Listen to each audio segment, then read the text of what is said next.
Good evening and welcome to another episode of Warrington Wolves Rewired. Tonight we're going to be doing a rerun of the 2016 playoff semi-final against St Helens. I'm delighted to say I've got two very special guests and two of Rugby League's genuine good guys joining me from down under, Kurt Gidley and Ashton Sims. Fellas, how we doing? Fitz, hello mate. Yeah, afternoon or good morning, Fitz, mate. How you doing, mate? Very good, very good. First of all, Kurt, I just want to ask you why you've not got a Warrington shirt hung up in your room behind you there. Mate, you know what, Fitz, mate? I knew that question would be asked, and I've got my Warrington Wolves plaque here, mate, with my player heritage number. Oh, your heritage shield. Yeah, heritage shield, mate. So and I've got my Warrington Wolves footy from the shop there that I think I paid for actually. There was nothing given away for free, mate. There, that's for sure. But well, that's good. That's music to my ears. That doesn't sound like you, Fitz.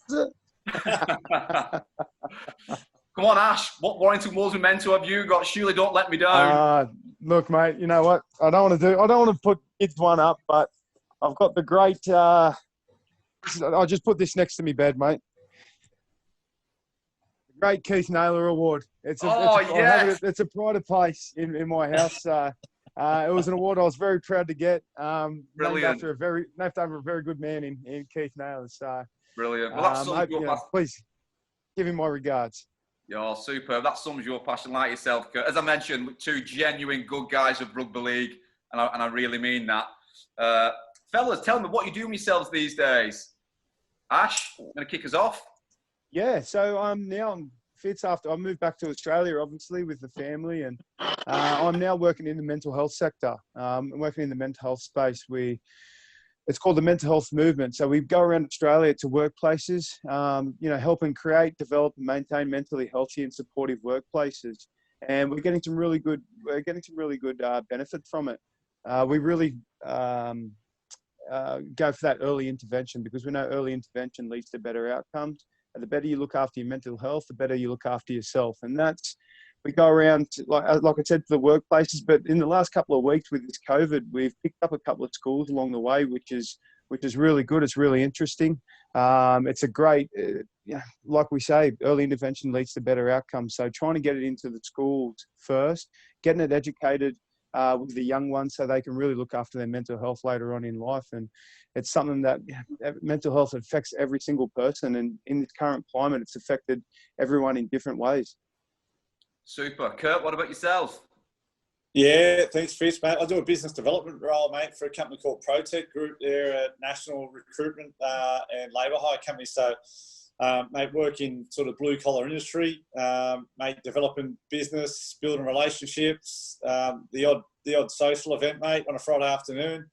And then footy-wise, mate, I still do a little bit with the Knights. So I do an ambassador role for the Knights and work every home game, mate, in the corporate lounges and a couple of corporate trips away, mate, during the year. So it's good, Fitz. It gives me a bit of variety, mate. Obviously, my role at ProTech was a different direction away from footy, which I was keen to just have a crack at something else away from just sport. You know, I love sport and I lived and breathed it my whole life since I was 7 years old. And this opportunity came up to work at ProTech. So I thought, look, I'll have a crack at something new. And then, the Knights were still willing to keep me on as an ambassador. And I always enjoy, certainly going back to the footy and talking to sponsors and hosting one of the lounges there. So it keeps me still connected to the footy club, as well as doing this role. And mate, I guess, finally, we've got a really good ex-players club. So the Once a Night Old Boys, we're called. So, it's a wonderful membership, I suppose it is, that we have at Newcastle, and we have a player for a box for the ex-players at every home game. So the club's really, really great as far as keeping the ex-players connected to the current team and driving that culture. And any significant milestones players make, they ask the old boys to be involved with those presentations. So that's a pretty special moment now to be an ex-player, and I'm on the board of the Once a Night Old Boys too. You didn't want to go back to your meat cleaver, as you used to tell us on regular occasion. He was a qualified butcher. Yeah, absolutely. And mate, and one of the best in Newcastle too. Don't worry about that. One of the best sausage makers. Yes. Is that right, Ash? No, that's He does. He knows. that's- Yeah. He's broken a few ribs in his time, and he's also carved the meat off a couple of them. So, he's. But you know what? Just what Kurt was saying about the old boys too. That's one thing that that's really ingrained in rugby league. But Newcastle do it probably the best that I've seen is they really look after their own, and that's what rugby league's about. We're a blue collar sport. It's one of those hard nosed, tough sports, but we always look after each other. We always look after our own, no matter who. If one of us going down or one of us are a little bit down and out in life, it's a sport thing in general. But we pick them back up, and that's what the Knights old boys do really well. And I think it's such a great thing to have enshrined in your club. And I work with Chris Ashton. He used to play at Widnes, and he was a Newcastle player for nearly 10 years. And I nearly borrowed a couple of his Knights old boys card, and I just want to go up and hang out with them. You're welcome, have mate. fun every single weekend. Yeah, nothing to do with the free bar that you put on. No. No, I'm happy to pay for me drinks. But Fitz, I mean, you talk about what Ash's role is now, mental health movement, and I think every sporting person knows, especially rugby league, that transition out of that regimented training schedule, and this is where you got to be this day, and playing, and that sort of roller coaster ride that you're used to for so long. That transition out of professional sports a challenge. There's no doubt about that. So, what Ash is doing with his role now is wonderful for probably that blue collar market again, Bash, isn't it? And certainly at Newcastle, our old boys recognise that. Look, at some of our old boys are doing it pretty tough. Whether it's financially, whether it's mental health, whether it's physical health, whether it's relationships at home. So, we recognise that it's important to stay connected once you finish playing your career. Yeah. 100%. And, no matter how big or tough you think you are, everyone needs a support network. You know what I mean? Life's hard enough as it is. We don't have to do it on our own. And it's great to know that you've got people that you can really trust, that you can lean on in times of, struggles or even crisis. And that's what a lot of what we do is educating individuals on, awareness, education, training and resources to let them know that, again, life is so hard. Well, not life is so hard. Life's tough enough as it is without trying to do it on our own. A problem shared really is a problem halved. And that's one of the great things, like I said, you guys up the Knights do with the Old Boys Lounge. I know you guys over in Warrington, you do a great thing with the mental health over there. So it's, it's tested us. Okay, let's touch on this then. Kurt, you've mentioned that. Do you mean the struggles through transit? How did you find it? Yeah, but a challenge, Fitz. I think, you're always made aware of it from close mates and ex-players that, just start thinking about what you want to do post-career. And I'd always thought I was going to always go into a strength and conditioning role, mate. That's all I sort of, I love training. I love being around the boys. And to be honest, mate, Johnny Clark was one of the best ones I ever had. That's it with it when, NRL, Origin Australia. Clarkie was one of the best I ever had because he had a great balance of being disciplined. He'd obviously studied and knows his knowledge around that high performance, and but he had the humour part as well, which was an important part ingredient as a strength and conditioner. So I was always thinking I was going to go down that road, but mate, by the time I finished playing, I was just I wanted to have my weekends back just with my kids. So wasn't keen on travelling every second weekend away with footy. So I needed a new purpose, a new challenge, and I went into a BDM role at the Knights, and that was good because it was a short transition away from just the team, and then obviously I took a completely different direction in this business development role with ProTech, which was a real step outside of my comfort zone, and that was uncomfortable in the first 3 months because I had no previous experience in the industries that I was working in, and it was a lot of uncertainty, but I just knew I had to have a crack at something else and take myself out of my comfort zone and just learn in a different career. So, look, as I say, it was a challenge, but I had to revert back to what I learned in my whole career in rugby league, and my perseverance is what got me my first opportunity at the Knights at 17 years old. Work ethic and attitude, and probably those three things, and probably relationships. You know, how to talk to people. Between those four things, that's what got me through the challenging times of transitioning out of my first little 3 months out of footy, and then certainly into my next role at ProTech 12 months later. I had a lot of doubts, and I had a lot of anxiety, mate. That was the other part that I'd never experienced before.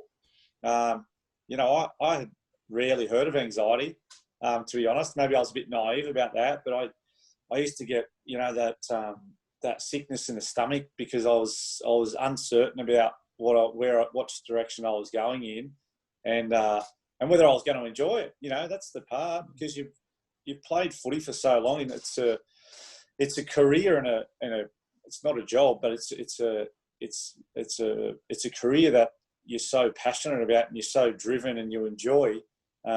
The fear is, you know, what's going to give me that same satisfaction now when I finish playing?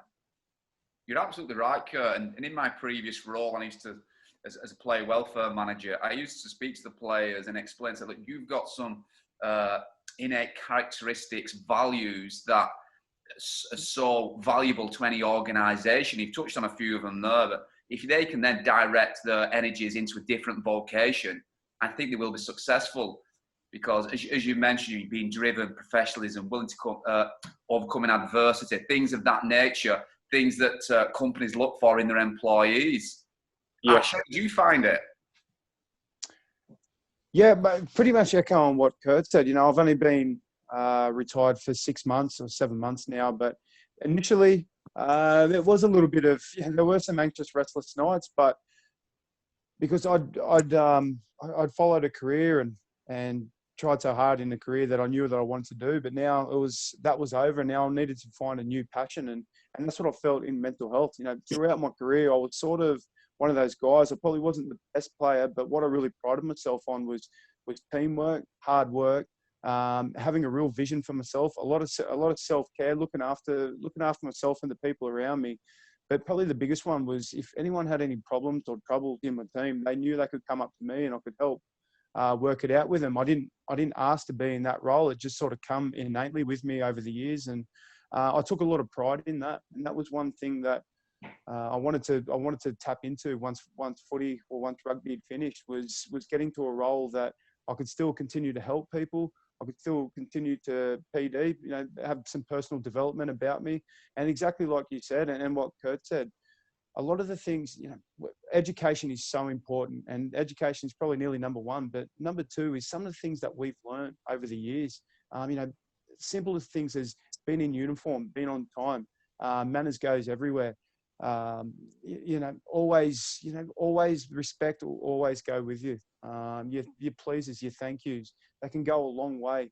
And people tend to forget those little things. You know, they tend to focus on the big picture, where there's a lot of little process goals that you can put in place to help you be the best person that you can be. And rugby league, I've always said, you know, it doesn't owe me anything. I owe rugby league everything. I'm come from very humble beginnings on the south coast of New South Wales, and I was destined to live, grow and die probably just as a dairy farmer like my father. Not that there's anything wrong with that, but if it wasn't for footy, I probably wouldn't have left the state of New South Wales. I certainly wouldn't have gone over to England and experienced some of the places that I got to see, and to finish my career over in Toronto and help them up into the Super League with something that I'm really proud of. But I always have that, you know, that gratitude. That's the one big thing that's always driven me, is gratitude, because I know what nothing feels like, and I know how grateful I am when I get to see some of these places that I've only seen on TVs and in magazines. So yeah, gratitude and a strong work ethic is something that I'll always take through in whatever path I do. And you know, staying within rugby league as well, I'm really looking forward to doing some sideline commentary with ABC this year in the NRL. It's, as I said, rugby league. It's a passion of mine. It's something I've always wanted to pursue, a career I always wanted to pursue, and now to be able to stay in it with through rugby league and through the ABC is something that I'll still get that little fix. Superb. Ash, you just mentioned there about the NRL. Fantastic to see that the NRL was back up and running this weekend. Some great games right across the weekend. I thought the NRL did a super job. One, in marketing the return, and two, the actual match presentation. Thought the virtual audio was superb. Did a really good job. Kurt, what do you think of the return of the NRL? Yeah, well, Fitz, mate, I think this is another part when you retire. You sort of there's a bit of a hangover of still playing, but you revert back to being a fan again. You know, that's what I've felt in probably the last 12 months. Is I just enjoy watching the game again now. You know, I had so many great memories, but just you're back to watching from a fan. You know, that ex-player point of view. So I'm very passionate about our Newcastle Knights boys who play here now and supporting those guys. But mate, just great to see sport back and rugby league. You know, little old rugby league in Australia compared to the rest of the world sports is leading the charge in being back on TV. So yeah, just mate, outstanding. I think we're all very proud of the leadership and the bullish probably goals that were made to get rugby league back on the 28th, and it was achieved. And look, it's wonderful for the players. It's wonderful for fans. Probably for some residents of Australia who didn't know rugby league before are probably watching rugby league because there's no other sport to watch at the moment. So it's wonderful to have it back, and there was plenty of good games on the back of the weekend too. Yeah, you mentioned about the leadership. I think Peter V'landys done a superb job over in the NRL, and out of adversity comes opportunity, and it looks like the NRL have grasped that opportunity with both hands. Ash, who stood out for you over the weekend? What was that? Sorry, Fitz? Who stood out for you over the weekend in the performances in the games? Look, if I'm honest, the team performance, I'd have to say Parramatta Eels. I think they've recruited really well probably the last 2 seasons, and I think they're reaping the benefits from what they've done off the field. I know Brad Arthur. I never had him as a coach, but I've only heard great things about him. He seems to have a real level head, level focus about him. So I think Parramatta as a team, but it sort of kills me to say it as a Warrington player, but I've got to say George Williams. I'll choose my words carefully here because I don't want to offend anyone, but I've never seen an English half come over and take a game on like he did on the weekend, and both in attack and in defence. A lot of things that people would probably think about George Williams is his attack, but some of his defensive efforts on the weekend were just second to none. And it wasn't just the big hit that he put on it, which was an absolute bell ringer, but just his position in defence, especially over in the NRL. You know, halves or 3-man in have a really tough job there, and I think he's taken it on really well. One of the big things that I said to a friend on the weekend was, with George Williams, he's probably the standout player in probably the best team in the NRL, which is Canberra at the moment. So it's a huge feather in his cap. It's a huge feather in the cap of the Super League as well, knowing that they can produce the talent to come over to the world's premier rugby league competition and not only just play well, actually take it on. Exactly the same as Bateman, exactly the same as Burgess, Morley, Graham, these guys before, Gaz Ellis. So I think he's, it's only 3 games in. I don't want to put too much pressure on him, but he's certainly had a really bright start to his NRL career. Yeah, I've just looked up on the NRL app here, and George Williams has been rated as the biggest hit of round 3, and that for me, that's absolutely outrageous that an English half has come out here and he's got the hit of the round in round 3. I don't like that. That's too bullish for me. That's got to come to an end real quick. You watch next week, it'll be White.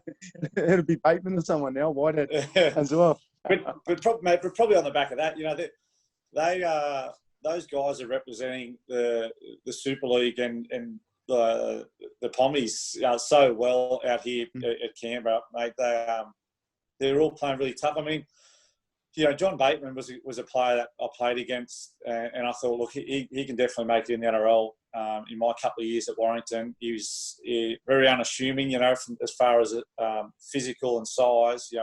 Way stronger than his physique probably give judging a book by its cover, and just a competitor, and that's what all those English guys have brought to Canberra. They've brought some real toughness and competitiveness, and I think it definitely has an influence on the next one that arrives, and they think, oh well, shit, the previous teammate or ex-teammate in the Super League has done it before, and I reckon I can do that as well. And all of a sudden, there's a whole lot of belief amongst them now, and I think it'll have an influence on the next player that comes from the UK as well.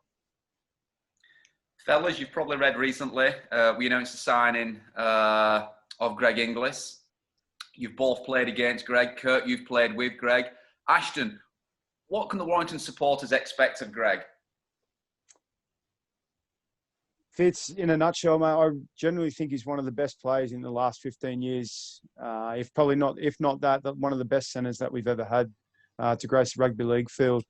I think, if we can get him fit, we'll get him firing. And that's when I mean fit. I just think, if he can stay injury free, guys like that, they don't lose that edge. I think he'll be a great addition to an already really strong Warrington team, but not just on the field. I really think off the field. I think kids coming to see a guy like a Greg Inglis, I think that can only mean great things for the actual community, for the participation of rugby league in not just Warrington, in the surrounding suburbs, even in rugby league grassroots in England. But I think it was a really brash signing, mate. I didn't even know. I heard the rumours and I went to bed one night and then I woke up the next morning and there he is doing a video in the Primrose and Blues. Congratulations to you and everyone who got that signing on board. And I know he's had a year and a half off, but that might have been just that year and a half just to let his body regenerate, recuperate, rest, relax, repair, and hopefully he's ready to go in 2021. But again, congratulations on that signing, and hopefully this will be a real catalyst for a really purple patch for the Warrington Wolves. Yeah, you mentioned there, Ash, about inspiring future generations, and we was pleasantly surprised how well the news got received. And on the announcement video alone, we had over 200,000 views, over 500,000 impressions. It was trending second in the UK on Twitter, just behind an EasyJet story. So in terms of brand awareness and brand reach, it was incredible. Kurt, you played with Greg, obviously with Australia. What's he like as a player? Yeah, well, geez, I played many times against him. Fitz, certainly at Origin. That's when he was at his best. I think during Origin, I played with him in the Australian team plenty of times. I think we debuted together with a bunch of other boys in 2007, and he seems to be able to read attack, defence. He has a vision that I haven't really seen before, and I guess a lot of the Indigenous boys do, like Chrissy Sandow. Jonathan Thurston, Chris is certainly not in that category, but I just think that somehow they have this natural ability that they have wonderful vision and they can see things unfolding a fraction before a lot of other players out there. And GI was certainly that. He could scoop the ball up in one hand and look to palm someone off a fraction later with the other hand without even looking in that direction. And I've got to say, he's probably one of the most awkward people I've attempted to tackle in my career. I've played against all sorts of body shapes and sizes, and I don't fancy tackling the big boys too much. But GI was so tall, his arm length was so long. So if you went higher, you got palmed off, and he's got a pretty aggressive fend on him. If you went low, he'd bump you off, and even if you went low and made the tackle, you lost the tackle anyway, and he basically walked over you, played the ball, and would leave one or two blokes left behind him. So, yeah, just a really hard guy to manage on the field when he's in that right headspace, and that's where Warrington will require. That's what they'll ask. You guys will ask of him. Is look, mate, it's a big signing. It's raised a lot of profile for the club, but we expect you to arrive in good nick, and I just think it's a bit of a new lease on life for him, because I think he was just burnt out in the end. He'd had enough. He'd played so much, so many NRL games, so much rep footy. He'd been under the spotlight for so long, and he'd struggled with his mental health at different times, and the pressures of living that high profile and expectations. So he's had a bit of time away from the game, and I watched his interview the other day, and there's a real spring in his step, and I think again this gives him a new purpose to get fit and have a new goal in his life. Great. Right, guys, let's turn our focus to the game. So if we rewind back to 2016, we taste defeat in the Challenge Cup final against Hull FC. However, we clinched the league leaders' shield subsequently at Hull FC. How much did the defeat in the Challenge Cup final, Kurt, provide motivation for us to go on and finish top of the table? Oh yeah, Fitz. It was it's one that sticks to my memory. The Challenge Cup final, mate. It's a real challenging one to sort of let go of. That is, which I don't think I'll ever let go of it. But sorry for raising it again. Yeah, you cry yourself to sleep tonight, kids. But you know what, Fitz? I'd rather play in it and get beat than be watching from back at home at Stockton Heath. That's for sure. You know that whole week and the build up to it, and playing at Wembley and. Mine ended with a broken cheekbone and split and off the field. So, but it was just, I just remember training there the day before the game for a brief training session, and it was just totally in awe, and just couldn't believe I was there playing at Wembley. You know, I just didn't expect that was going to happen during my footy career, and there I was playing in a Challenge Cup final. So, anyway, it's about picking yourself up off the ground and going again, and we were really driven. We still believe that we were the most consistent team in the competition as far as scoring points, defending points, completing sets. We were leading all the stats in the areas we wanted to, and we the next goal was to win league leaders, which we achieved. So it was another good milestone, and we wanted to obviously move on to the next goal after that one. So Ash, leading into the Saints game. We'd gone through the Super 8s, winning 5, losing 2. So the confidence was relatively high, albeit we had been beaten by St Helens earlier in the season and in the Super 8s. What was the mood like going into the game, Ash? Was we confident? It was, because we just come off, winning that league leaders shield, and I just remember, Tony Smith having a real calm sort of air about him, and we knew what we were coming up against. We knew St Helens were a machine, and that they had a little bit of the wood on us too. I think they'd won a fair few games at Halliwell Jones before that night against us. And I just remember the run stretched back to 2011. So we'd not beaten 2011, St Helens at home since 2011. Yeah, so the first time in 5 years. Yeah, so and we knew about that, and that was a little bit of the motivation as well. I remember getting our. Well, not just myself, Chris Hilly, obviously the captain, leader, and a great player and a great guy. He got us in, and he let us know about that too, and wanted to know, what are we going to do about it? And we, unfortunately, a couple of weeks before that, Benny Curry, one of our main forwards, probably our best player that year besides Gids, he went down with injury, and so we knew our back was up against the wall, but. I think it was Sammy Wild come into the back row there with Jackie Hughes, and he played out of his skin for that last little bit. Talk about getting thrusted into a situation that he probably never thought that he'd put himself in. But the team was just resilient. It's that 2016 team. That's probably the word that I'll put to it, is resilience. We went through so much crap through the year, on field, off field, but. Being resilient, it's about persevering through that adversity and never giving up, and that's the thing that I can say about that Warrington team that year.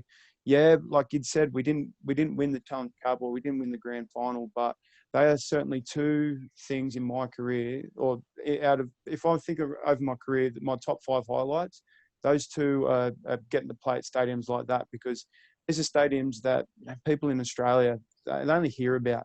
The history behind both of those stadiums. For me to run out with my son Kobe next to me, they're some of the biggest highlights I'll ever have in my life, and I'm so grateful for the opportunity. Yeah, unfortunately we lost by a very short margin on both occasions, but it was about the journey. It was about the process, the people I've met, the games that we played.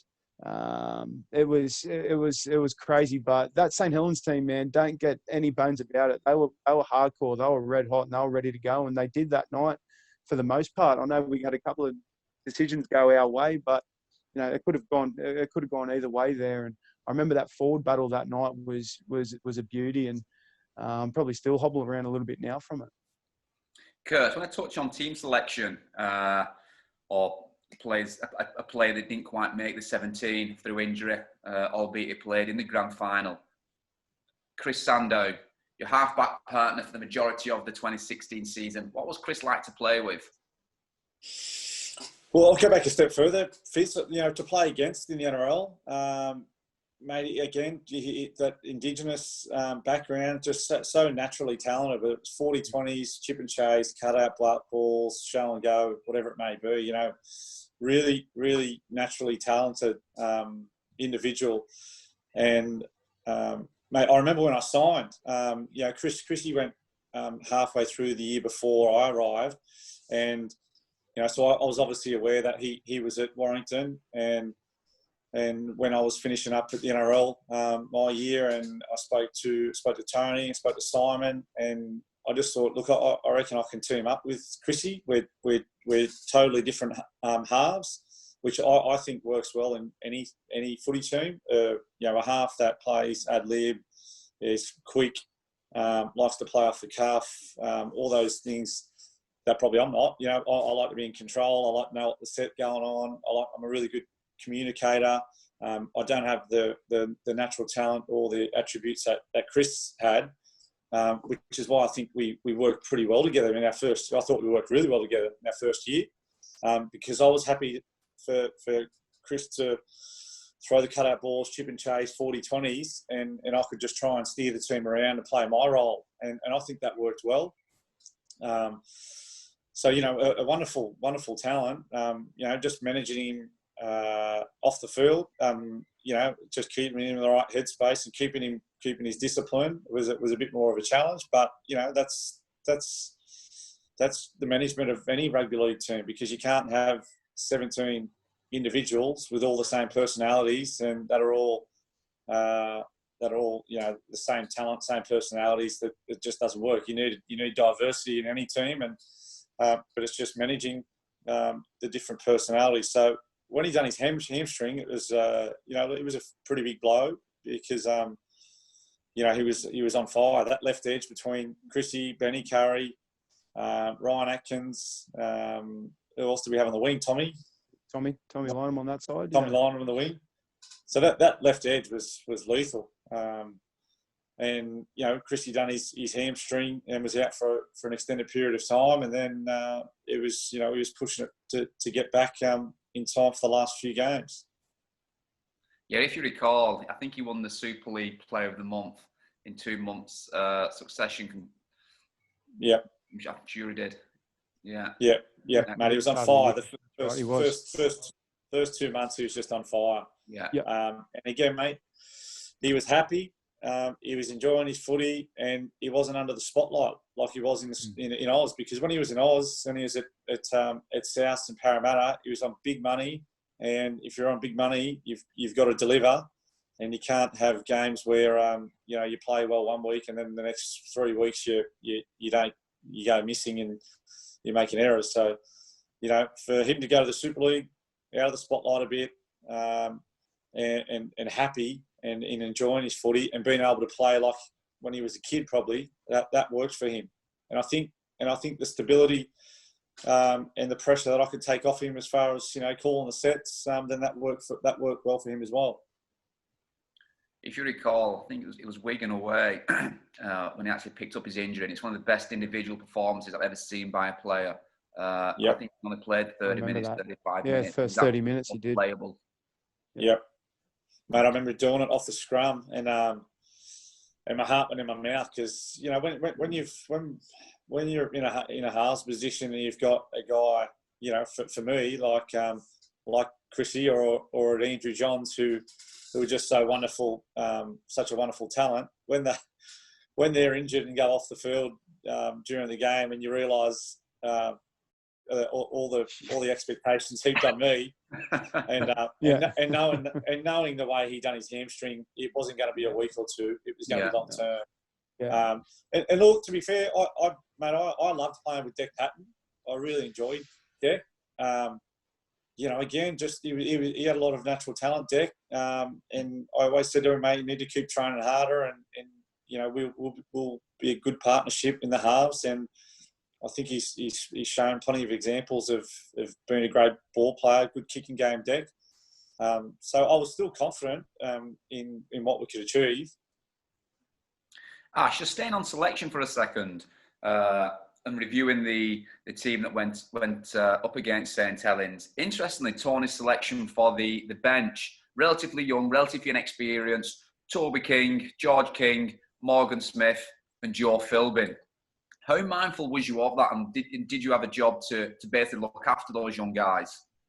Most certainly. You've got an obligation to look after your young guys, no matter how many games they play, and no matter how young they are. Once they put that jersey on, you're one of us. And I know having chats with Hilly and Joey Westerman too. He was an older head in the group there, and we just said, we've got to sort of spearhead our forward pack. We've obviously got guys like Kurt, Ryan Atkins, and one of our most important players that year, Steph, at the back there, to look after the backs. But we took it on as a real obligation and a real sort of goal to look after these young kids, going up against a huge forward pack like St Helens, going up against huge forward packs like Wigan. It was one of the things that we really enjoyed taking on, and that extra responsibility probably got the best out of us. And there was one thing playing with Hilly. It didn't matter what forward I was playing with, what forward I was playing against, what team we were playing against. If I had Hilly by my side, I knew we're in for a red hot crack, because I knew he wouldn't let me down. I wouldn't let him down up front. And we needed that against guys like Wormsley, guys like Amor, Luke Thompson coming off the bench, because we knew they were coming hard and they were coming often. But sometimes you just got to take you've got to fight fire with fire. And that's something that we try to do every single weekend, because obviously we had a pretty good year that year. So teams had a little bit of a target on us and on our forward pack and trying to stop us. So we didn't have guys like Prissy and Gids, Steph Ratchford. I even think Rhino and Matty Russell, guys like that who were playing out of their skin, not giving them the opportunity out wide to score tries. But we loved it. That's probably one thing I miss about rugby league the most on field, is that confrontation. I'm in a pretty privileged position where I work with two ex-rugby league players, so we work out every single morning. But you do wait for a little bit, and then it's sort of like you're sort of sitting there at lunch thinking, do you want to go and wrestle outside, or do you want to go and do some tackles or something? It's a massive, it is. It's crazy, man. I know you guys know what I'm talking about, but you just miss that confrontation, miss that sort of, I don't know, without swearing, it's that sort of get into each other and rip in. But who is the other two players, Ash? It's not Petro Sivnasiva and Gordon Tallis, is it? No, good God, no. No, I'd be flat on my ass pretty quick. Big skipper and Gordy, but it's Chris Houston, as I said before, and Dan Hunt. He was a front rower for the St George Illawarra Dragons for 10 years. Come over and played in a World Club Challenge game back in 2011. I think it was against Leeds or St Helens. But he's our boss. They're both brilliant, mate. And that's the great thing about me transitioning into a life after footy is I'm around like-minded people. I'm around goal-driven people who have the same vision, same purpose as me. That's the reason I still jump out of bed every single day, is to get to work, get to work, push some weights, and then get stuck into a full day of trying to help people maintain and their mental health, and also just give some education, better literacy around it. Kurt, I don't recommend your next corporate event that you're going off from to go outside and start doing some wrestling. No, mate. Most of my wrestling is done on the dance floor, mate. When I've got my gear off, fits these days. I was going to say, you wouldn't miss that. He's an absolute special for wrestling on the dance floor and his budgie smugglers. Ash, did you do that at the Red Lion or the Mulberry Tree? I can't really remember which one it was. Ash, you mentioned you mentioned Kyler Moore in an interview you did with Rugby AM in 2017. You actually mentioned Kyler Moore as one of your 5 toughest opponents that you played against. Kurt, I want to ask you, who was the toughest players or one of the difficult players to come up against in this St Helens side of 2016? Oh, mate, I had a lot of respect for James Roby. You know, for that position. You know, I've played hooker on and off. You know, off the bench in different rep teams, and I understand how hard it is. And when you look at guys who play 80 minutes there and they've played long and successful careers, you know, I just admire James Roby. And my brother Matt obviously played with Robes for 4 years at St Helens. So I watched Saints pretty closely over those years. Matt was representing those guys, and you know, I had a lot of respect for Robes, how tough and how skillful he was as a player. Johnny Lomax at the back, mate, just a real competitor. So yeah, and mate, Wilco, I know he used to rub guys the wrong way a little bit, but mate, again, I admired his skill. You know, the way he used to link his forwards together and could play like a ball player and run the ball. You know, he's a really good leader. So they had a number of good leaders in their team. But I suppose on my edge, mate, McCarthy Scarborough, he used to run. You know, he used to be a back rower. So you know, he was. I was obviously a target defensively for him. So mate, anytime I could get hold of that hair, I'd try and grab hold of it and rip it out. And you know, any way to get them down, mate. Any way to get them down. But they were a tough team, and they. And we were quite aware that we didn't have, or Warrington hadn't had a lot of success in those previous home games. So I think when you hear that sort of those statistics raised, it always put me off. You know, when I was playing at Newcastle, when I was playing Origin, you know, and the media would bring up these statistics from the past, and sometimes the statistics have nothing to do with me as an individual. It's with previous teams. And I used to just think, well, it's time to draw a line in the sand. You know, it's enough's enough. We're not here to get bullied tonight. We've obviously a club that's been embarrassed 7 times at home. Our fans have had enough, and it's a time to draw a line in the sand and put a stop to this. And I think that's the collective goal we had that night.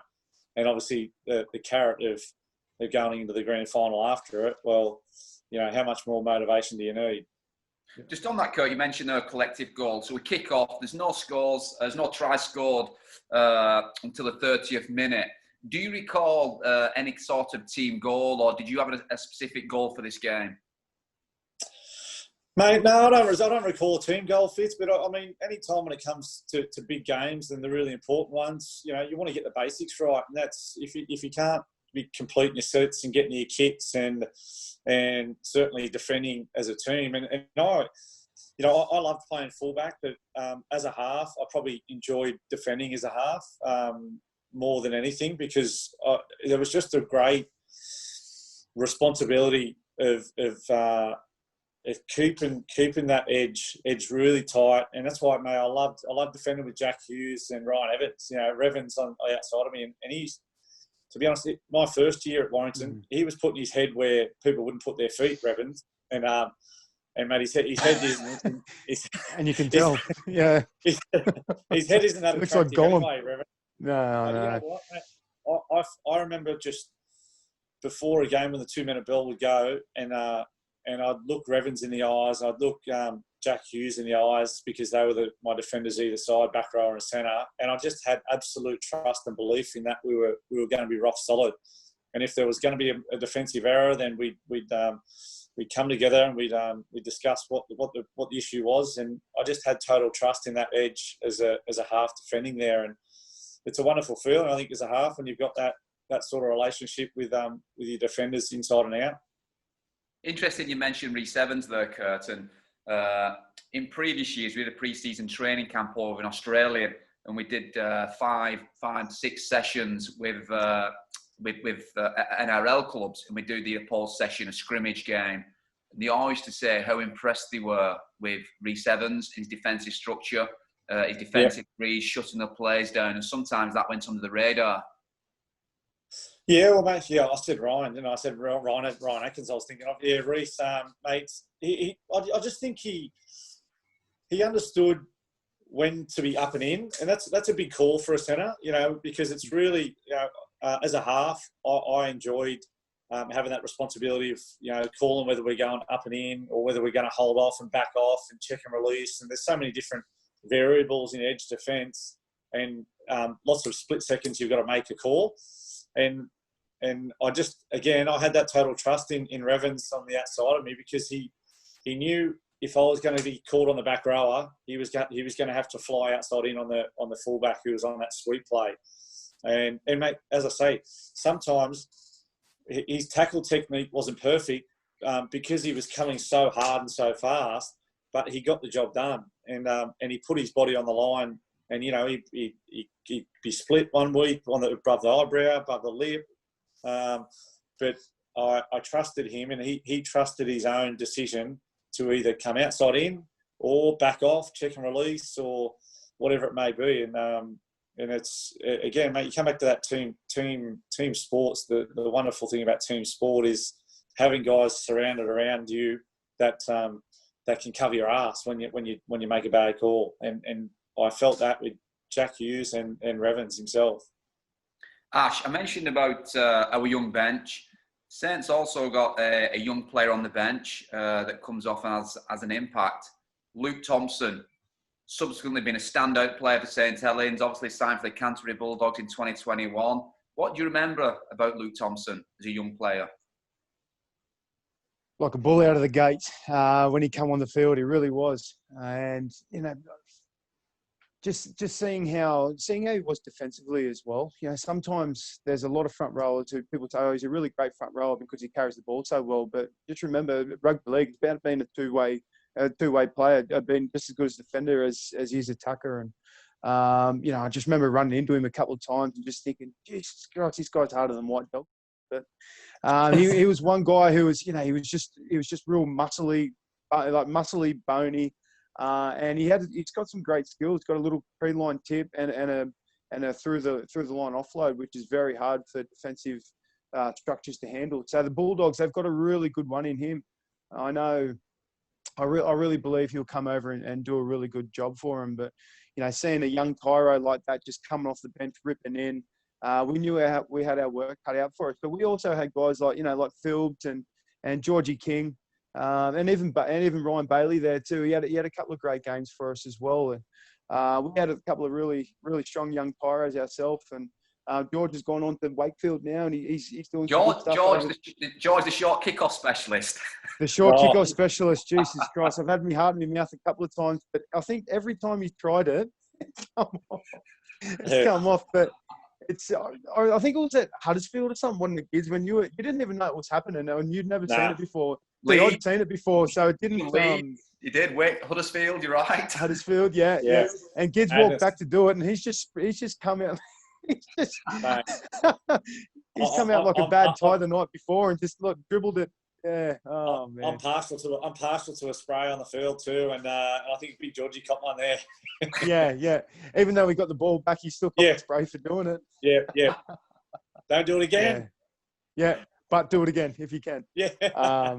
Super. But like I said, and then big Joey Philbo, like he's just come on in leaps and bounds. Oh, he's been brilliant. It gives me a sense of pride.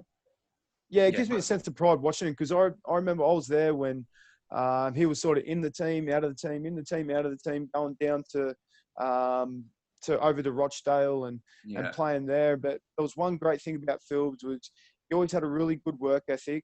He never gave in. He's probably not the biggest front rower, but I'll tell you what, man, if you could measure a front rower on heart, he'd be right up there with the best of them. And it's great to see him playing so well at the moment. He's really matured as a front rower, and I think he's still got a big future ahead of him.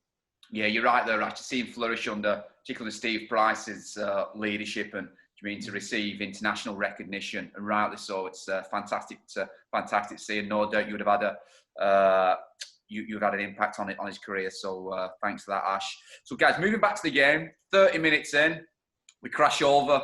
Kurt, you actually score the try. Ash, I think you've got an assist here through a quick play of the ball. I'm not quite sure if it is a quick one. So I just got to put him back and went to the front quick. Yeah, you receive a pass off Declan, show great bravery and spear over just beside the post. Declan had the 2 points, kicks a conversion. Kurt, you didn't fancy kicking on this evening? Oh, mate, I was having some troubles with my quad, Fitzy. Like I just kept having little strains, from kicking off and then goal kicking and probably just genuine fatigue, being an older bloke. So I was having a bit of troubles, mate, with some slight strains in my quad, and I knew Deck was a wonderful kicker. I used to see him kick at training. So at different times throughout the 2 years I was there. Mate, I loved goal kicking. It was one thing that I developed during my career, and I had some really good coaches. As in, Joey was a great goal kicker. Daryl Halligan used to come up from Sydney when he was based in Sydney and come up and teach us. So, I really enjoyed that responsibility as a goal kicker. But at different times, you got to know when to pass it on to someone who can also kick and try and manage my body at different times as well. Just for our younger viewers, Kurt, that maybe playing in a community game and they actually may be a goal kicker, can you give me any advice, tips? What's the process that you go through? Yeah, Fitz, mate, I still love this now, and I still do it with any local kids around here that want to work on their goal kick. I'm always open to sharing my advice and my process. So. Again, I had two great mentors in goal kicking. Daryl Halligan, one of the best in the game for the Bulldogs during the 90s, I guess, and early 2000s, I suppose. Well, maybe not 2000s. Joey was a great goal kicker. Obviously, Breezy as well at Warrington. But my process, I always aimed the ball between... Okay, I'm a right foot kicker, so I slightly I have a little slight hook. I always used to try and kick them pretty straight, but I always used to aim the ball between the black dot and right upright. So that was my space. That was my window where I would aim it. And if I hook it a little bit, it's still going to go through. If I aim it, in between that gap, then if I kick it straight, it was going to be in the sweet spot. But once I placed the ball on the kicking tee, I didn't look at the posts again. All I concentrated on was the first 3 metres off the tee. So I wanted to make sure over those first 3 metres that the ball was rotating backwards, not skew-if, not wobbly. I wanted to make sure the first 3 rotations of the ball was, backwards, 180, 180, 180. And I wanted to make sure if my kicker tee is here, then that this little cone that would go out, I wanted to make sure. I used to even put hats down. I used to, at training, I used to put 3 hats down as a little cone shape, and I wanted to make sure those first 3 metres that the ball was going to be square and straight off the kicking tee. And mate, probably finally, I wanted to make sure I kept my head down after I kick. So don't worry about where the ball goes after I kick it.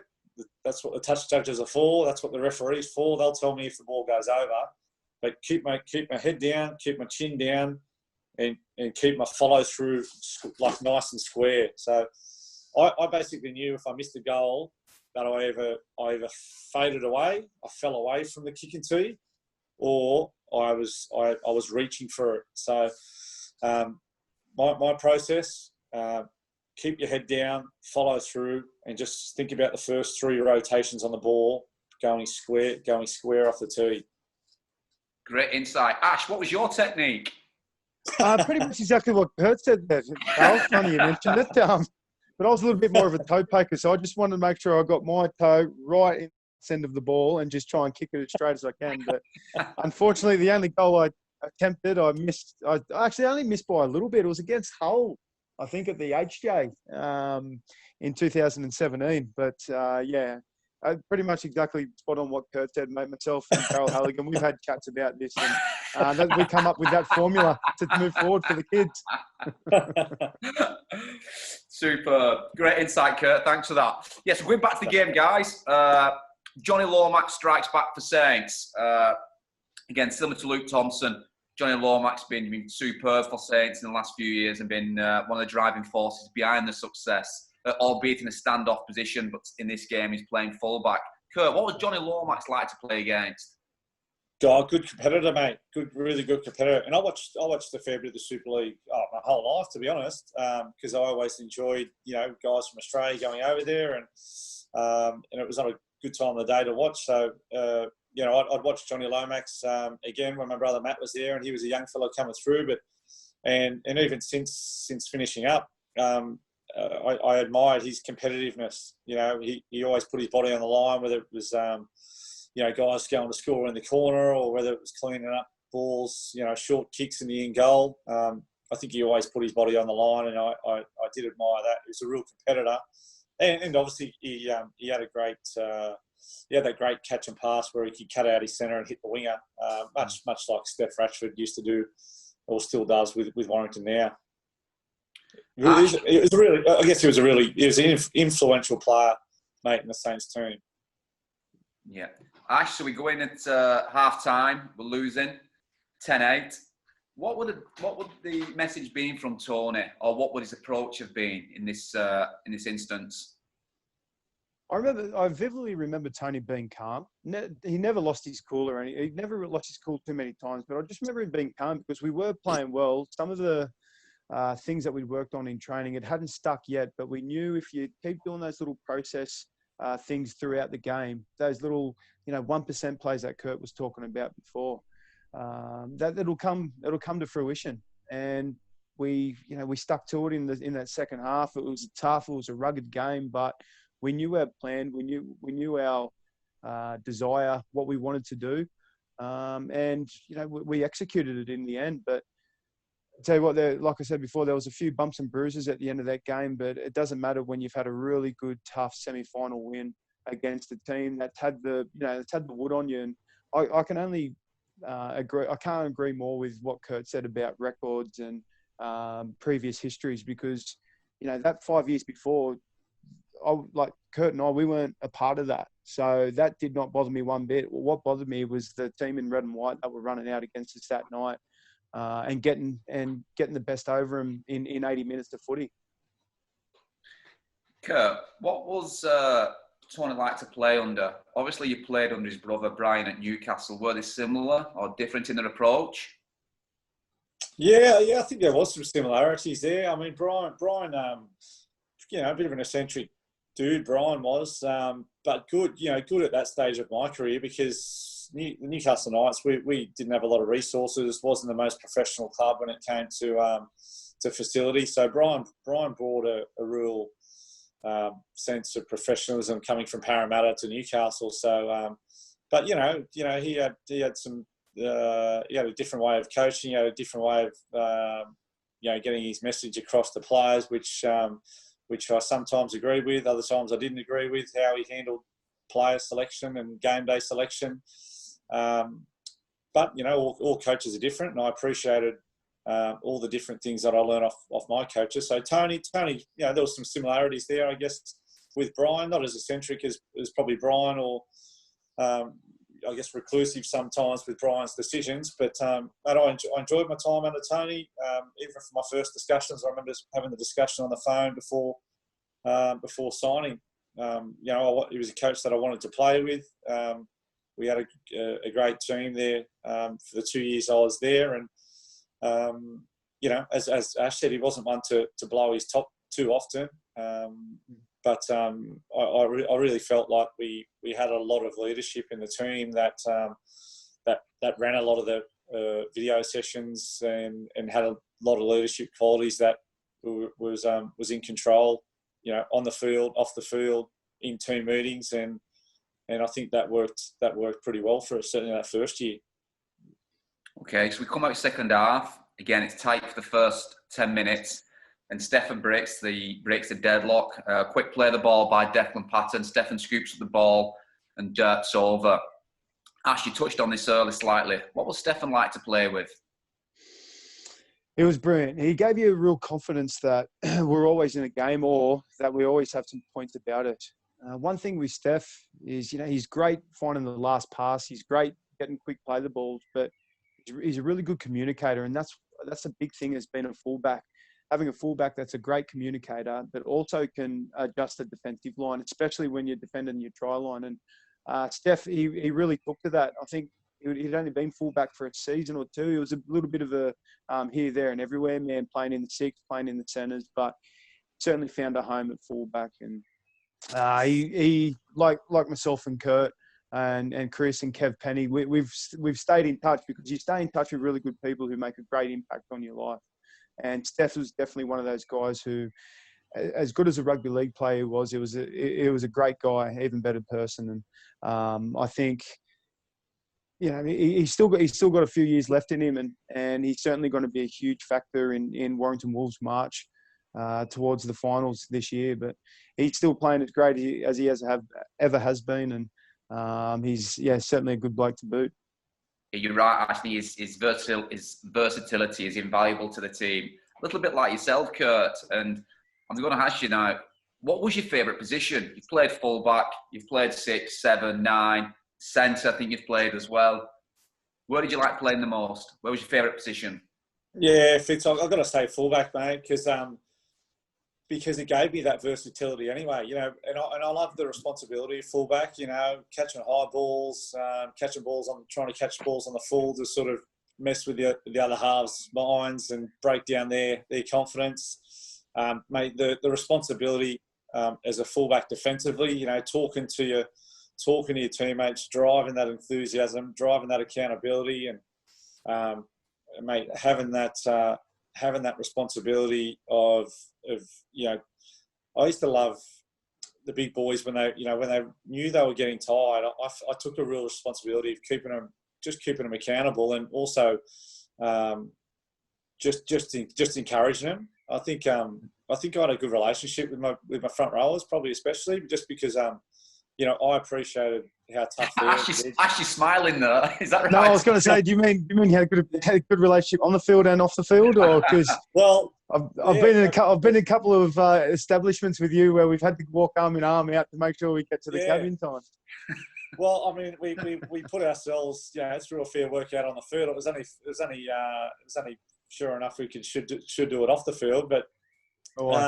Yeah, but no, look, Fitz, I love fullback because I could jump in and play as a half. I could jump in a hooker and carry the ball out of dummy half. I could take those tough play 2 carries. I enjoyed kick returns. I enjoyed kick chase. So fullback just gave me variety anyway.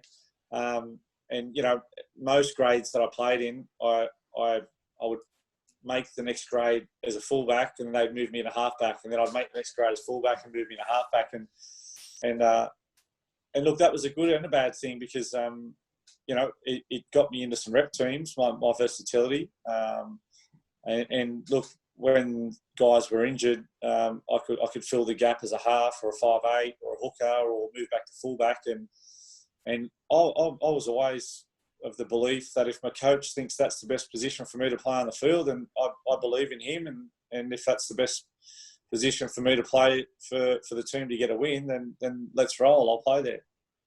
And I vividly remember you working with Steph those 2 years that you were there as well, even though you were playing half, working with him with his positional at fullback. And because fullback wasn't a natural position as Steph to start with, but he certainly warmed into it. And I'm sure you'll feel embarrassed me saying it, but you would have had a big play in his transition as a fullback. Yeah, thanks, Bass. But I think about another thing. When me, Chrissy, and Steph were all playing, you know, me and Chrissy were playing halves and Steph was fullback. You know, when we were on our shifts and set plays, I could play as a fullback and Steph could play as a half, or Steph could play as a fullback, I could play as a half. Chrissy could float around as a fullback or a half or at the back. It gave us some real attacking power with it didn't matter who was first receiver, second receiver, or out the back as a fullback. It gave us some good strike power and versatility amongst our spine, I suppose. And Daz Clark, you throw Daz in there as well. Well, Daz could play as a halfback or a fullback as well on those shifts. Well, that's a great segue, fellas, because Kurt, you combine with Stefan, who puts a cut-out pass to Tom Lynham on the edge and crashes over. Ash, Tom recently did an interview where he confessed he's the oddest man in Super League. Would you agree? Do you have any Tom Lynham stories? I'd have to say, yeah, he is. He's, man, Yeah, he's older than a three-legged dog, isn't he? He's honestly, mate, he's got a great heart. He's got great values about him as well. But I just remember him just like sometimes rocking up to training and the way he talked, you'd just sort of giggle, but then you'd sort of look at him. He was serious, and I'd think, oh, he's serious. I know everyone's heard about the doll that he's got, Cynthia, buying clothes for his mannequin, and but the one good thing about Tommy, man, he went hard. It was a bit of a tough year, his first year there, but once he got going, I know he's a Primrose and Blue faithful, but yeah, he's a one eccentric dude. I'll give him that. Kurt, do you have any Tom Lynham stories? Yeah, well, mate, the doll one was that was out there, mate. He was. I mean, you talk about you can't have. Well, I spoke about you can't have all the same personalities in one team, and that's again, you go back to a team sport. That's the greatest thing about team sport, because you've got all these different personalities and interests outside of the game, and then when you come to train and come together after a weekend and people start talking about what they did, and mate, we're not all built the same and think the same. That was some of the funniest moments, sitting on the stretch on the pads up at the back of the gym, just discussing what people got up to on the weekend. And I'm telling you, some of those stories, they're not normal stories to be telling people, that's for sure. But Tommy, mate, he had a heart of gold. Tommy, I used to just laugh at the way he used to tell his stories, but everyone's got their superstitions before they play. And I remember Tommy's was vacuum in the house.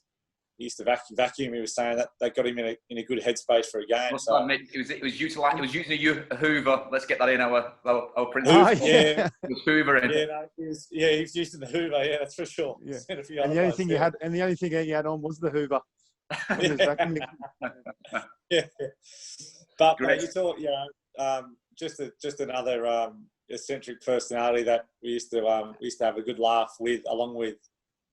Kurt, you mentioned there about personalities. Ash, I want to touch on a personality within the game.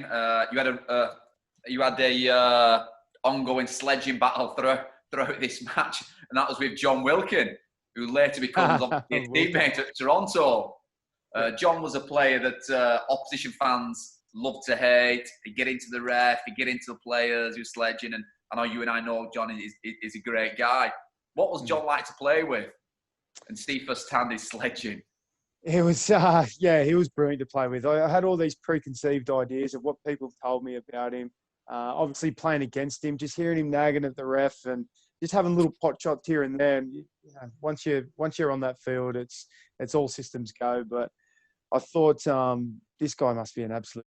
I tell you, on and off the field, he must be. But I can tell you right now, he's one of the best, most genuine guys you will ever meet. Very hard trainer. You can see why he's lasted so long in rugby league. He's got a great work ethic. He's got a great knowledge for the game and nous for the game as well.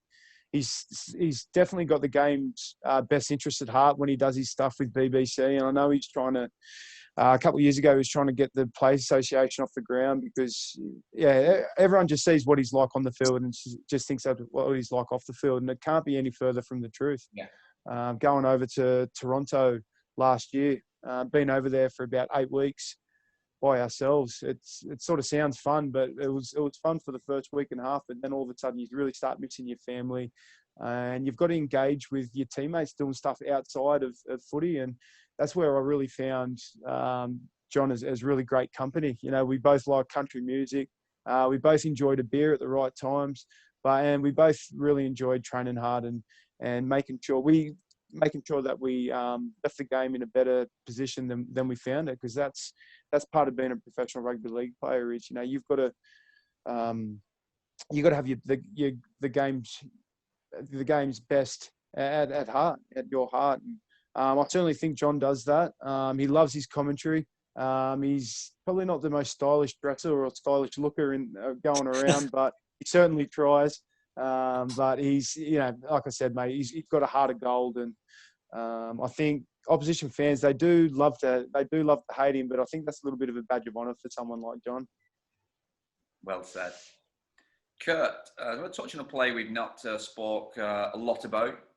is Darryl Clark in this game. Again, fantastic performance by Darryl. Didn't get the headlines, but got through a ton of work during this game.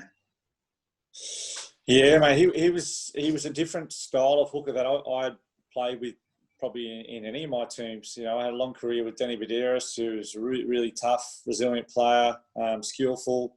But Daz just had like electric speed, which I hadn't played alongside a hooker who had that type of speed out of dummy half, and because of the forward pack we had, Hilly and Ash leading the charge there, and even blokes like Hughesy carrying the ball and Joe Westerman. We had a pretty strong pack, and if we could blast that middle, which we spoke about plenty of times leading into games, I'm sure the opposition recognised that we were going to come blasting down that middle third of the field, and it's okay to talk about it, but you've got to be able to defend that, and teams couldn't hold us up. They couldn't hold the big boys up. They couldn't stop that play of the ball. They couldn't stop the momentum, and to be honest, as a not one of the most gifted, speedy halves out there myself, I couldn't keep up with Daz when he made the breaks, mate. Once I don't think anyone could. Most of the time when he made a break, he beat the fullback himself and score anyway. So, mate, I was back behind the post with the drink bottle by that stage. Yeah, he was certainly a different breed, wasn't he, Daz? Yeah, it was, mate, and he was strong as an ox too. He was. You'd think he'd be tackled, but he'd just sort of break through. You know, not just little guys, like big guys in the middle couldn't handle him. And I remember a couple of video sessions when Daz would make a break, Tony would say, "Ash, why have you stopped running here?" And so I really haven't stopped running. He's just put on the gas. I can't keep up with him. So, and I'm going full tilt.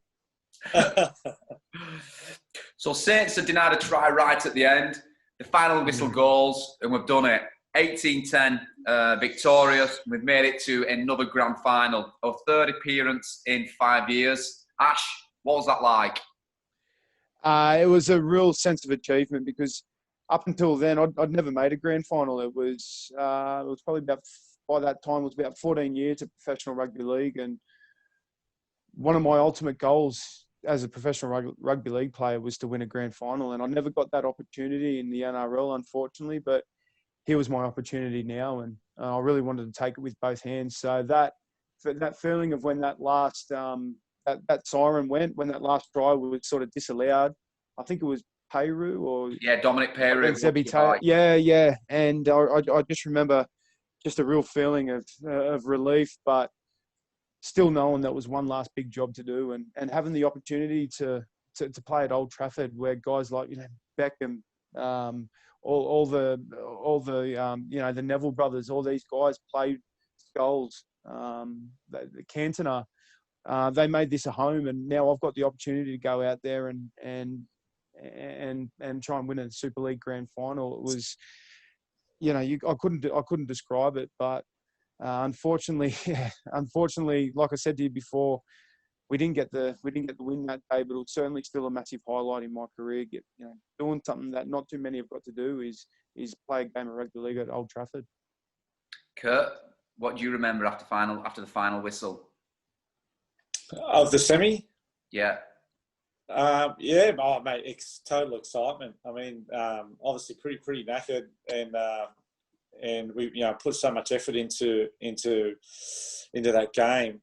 And I had never played in a major semi, to make the grand final. So I was the same as Ash. I was like, here we go. Like there's no way I'm not falling here at this last hurdle before we make a grand final. So exhausted, but then just euphoric, I suppose. And to have my wife and my young girls there in the stands, it was a wonderful feeling. And I suppose with that talk before the game that Warrington hadn't beaten Saints so many times at home, and to win and do it in front of our home fans, and then to enjoy that the lead up to that next week, the grand final. Very much like Ash said, it's they're memories I've still got for life, absolutely, and I'll reflect on those for forever.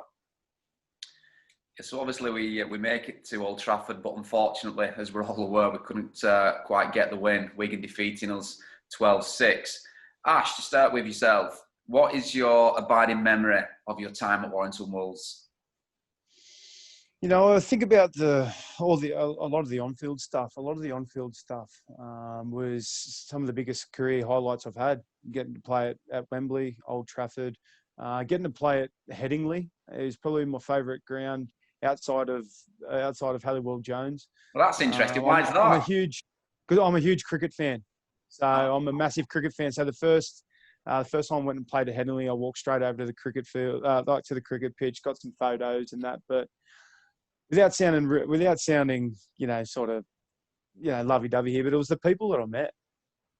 It was the people who got me to the club without putting yourself on the spot. You know, Carl, Simon, Bobby Moore, the kit man, Doreen, Lindop. It was people who don't get enough accolades that put their heart and soul into the club to make it a great place for people like myself and Kurt to come over, because I flew over with my family not knowing what to expect. I heard a lot of bad reports from various Super League clubs where Australian players or overseas players rock up. They don't have a place to live. They don't have a car. But I come to a club that couldn't do enough for their players. And when people treat me like that, I'm going to give them my heart and soul. And that's what I try to give the town. It's anything from on-field to especially the off-field stuff around the community. I always try to integrate myself in the community with whatever club I went to, and Warrington was going to be the same. Even though I went to Toronto for the last 2 years of my career, we're only based over in Manchester, and I stayed in Appleton because I absolutely love the town. The kids have got the fondest memories down there at Stockton Heath Primary School. My oldest daughter's still got a little bit of a Warringtonian twang about her that we're trying to get out, but it just reminds us of a great part of our life. And we've still got photos up around the house of our time at Warrington, and when it makes a real big impact on your life, and when I've still got two of my oldest kids wanting to go back to England, that was a great place. And besides where I live where I'm from in New South Wales, little place called Gerringong, Warrington will always be a second home to me, and it'll always hold a really strong place in my heart. Wow, that's great to hear. Sorry, Kurt, you need to follow that. This would be better. No, very similar, mate. Probably four things I was only just thinking about when Ash said there, mate. Definitely teammates, because I still talk to the boys over there now. So wonderful teammates. Had so many great memories on the field and so many funny ones off the field. There's no doubt about that. I'm led to believe you're still in a WhatsApp group, aren't you? The Benidorm WhatsApp group with director, Mr. Mike Lomax. Yeah, headed by the board member. Wonderful teammates who I've kept in contact with. Staff members like yourself, Fitz, Johnny Clark, who I still talk to about all sorts of things about where his career has gone. Simon, Stu, Mike Lomax, who I still talk to. Mate, the fans were unreal. I've never experienced, an atmosphere that goes for 80 minutes. I'm very envious about the atmosphere and the fans in the Super League, because we just, the NRL fans, and it's not part of our culture to sing songs about players, to sing songs about teams, to sing songs about opponents or opponents' players. So the atmosphere that's created in smaller stadiums and smaller fans is better than the NRL. I'm telling you right now.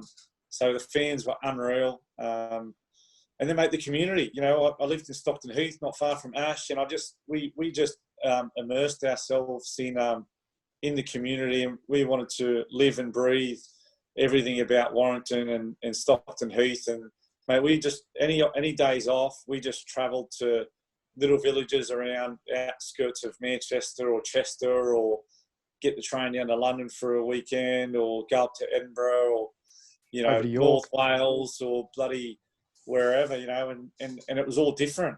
You travelled 20 minutes and you're in a different village where someone's accent was different to 20 miles the other way, and that culture part of it, that's what I miss. That's definitely what I miss. I miss my teammates, and I miss the culture, we just don't have as much culture in Australia. We're not as old from a country point of view, and there's just so much culture in each little village. Fellas, that was an outstanding insight. Thank you so much for that. And also thank you for your contribution that you made to the club over your impressive and respective careers. Without doubt, you've left a long-lasting impression within the Warrington Wolves timeline.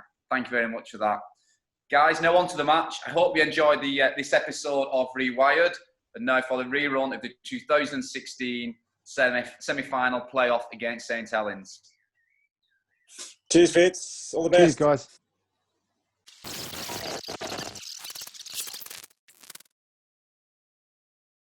This is going to be rough, and this is going to be tough.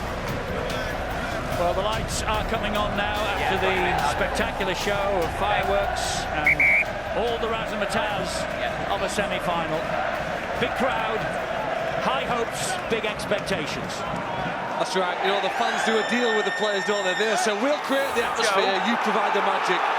Well, we've certainly got one of the best atmospheres I can recall in the last decade of rugby league matches. This is a wonderful setting here now, and we just hope that the players can deliver to that level. Eddie, these are the rewards for playing well during the year. You turn up here, there's a packed crowd, there's a huge atmosphere been building all day. The likes of Darryl Clark knows that they're the team that could be under pressure here. They celebrated last week with some silverware. Can they get to the grand final after 80 minutes today? Well, that's the big question, and we're about to answer it in those 18 minutes. Ben Thaler and all the referees in action this weekend will be on trial as well, hoping for that place at Old Trafford. He blows the whistle, Jack Owens kicks us off, Stephen Ratchford underneath it, Ashton Sims with the first run, and what an opening collision involving Greg Richards. The prop forward Richards put his shoulder right into Sims. Boy, they felt that. I said it was going to be rough and tough. Hold on to your seats. Pitch magnificent. There was a sprinkle of rain just about half an hour ago as we were involved in our build-up to the kick-off, but it looks now as though that has just held off. So let's hope for dry conditions. It'll be a little bit greasy, a little bit dewy underfoot as Chris Hill plays that ball. And here is Joe Westerman. And an early touch, and so important for youngster Declan Patton. Yeah, and that's good defence by St Helens. Their first objective would have been, and Kieran Cunningham, the coach, would have told them, we've got to make sure that we keep Warrington in their own half when it comes to the kick. But what about that? It has not gone. And that has really worked out well for them. Johnny Lomax was hoping that ball would just trickle its way over the sideline. It was not going to do that. A wonderful kick from Kurt Gidley. Eddie, that's the game. The long kick to the corner, the big aggressive chase. Johnny Lomax knows that he's under pressure from Jack Hughes, but both sides have got very good halves who play with composure. The likes of Kurt Gidley and Luke Walsh know it's about getting to the back end of your sets, turning the ball over on your terms. That's a great start from Warrington, and they have restricted St Helens to their own 30-metre line before they have to get the kick away via Luke Walsh's boot, straight into the arms of Stephen Ratchford. Good chase, though, from St Helens, led by John Wilkin. He gets the tackle in on Ratchford, who plays the ball to Rhys Evans. And Evans will have a little scamper, gets the Wolves over the halfway line on the end of the second tackle. And what a great season Rhys Evans has had. And you can see that Warrington are already in the St Helens half, deep inside, in fact. And they've still got three up their sleeves. Play the balls, that is. Ashton Sims will carry the battle forward right down the middle of the field. Keep your eye on Stephen Ratchford, the fullback. He'll want to link. This is Gidley. Little drop of the shoulder and a dummy, but Louis McCarthy Scarsbrook. James Roby would not be fooled. This now is Darryl Clark. And there's the kick from Patton to the corner, looking for Lynham, only finding Adam Swift, though. And a good job that Rhys Evans got to him, because Swift is exactly that. And he had open field ahead of him, 100 metres down the other end. Tremendous take under a lot of pressure. Jumped high, not the best out of the copybook, really. And he made sure that it was going to be his. It's tense. We expected it to be that way. Luke Walsh going early, yes, and he's gone for a 40-20. He's gone for the 40-20, he's got it. It's just short, it's just short. Well, the writing is on the wall, isn't it? Even though he hasn't got it, maybe just half a metre. But Luke Walsh knows that this is going to be the way forward. That was a great effort. It's always a bit of a risk. Always a bit of a risk when you get the kick into the corner. Well, it's about building pressure, isn't it? And that man knows exactly what to do. Kicking on the third play. Luke Walsh, excellent play from him. It's exactly what you need. You build that pressure, you turn the ball over in the opposition's half, close to their line. Don't for the ball, I tell you.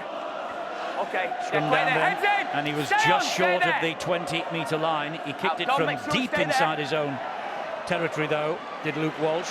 And there will be the tactics, they know it. In geographical terms, it was a 40-20, but it wasn't on the line. That's the only problem. Yeah, but the problem now for Warrington is how are they going to get themselves over into the opposition half? It won't be easy. Look at that. They're getting out. Oh, Amor is on the board. And so is Atkins. That was a strong run, and he put James Roby on his backside. That's another good run as well from dummy half, from Darrell Clark, almost up to halfway. Patton drops the ball off to one of the big men again, Ashton Sims, the Fijian international. He gets up, quickly plays the ball to Clark. There's the kick now from Patton this time. Oh, this is high. This is high. It's a tester for Lomax. He's A-OK underneath that. Boy, that was high. I mean, it disappeared way out of sight above the floodlights here. They're very, very low on the stand, so it would have disappeared. I think the Wolves will be delighted with the way it was control to start a big match. The 3 occasions that they've given possession to the Saints, on every time the Saints have had it within 10 metres of their own try line. That's wonderful territorial control at the start of a match. Tony Smith's grand final wins 2004, 2007 with Leeds. He lost in 2005. Then 2012, 2013 with Warrington. How he would love to get back there this year. How he would love, and the Warrington supporters would love as well, to come back from Old Trafford next Saturday night with that grand final Super League trophy. Well, another kick yet again from the Kieran Cunningham side.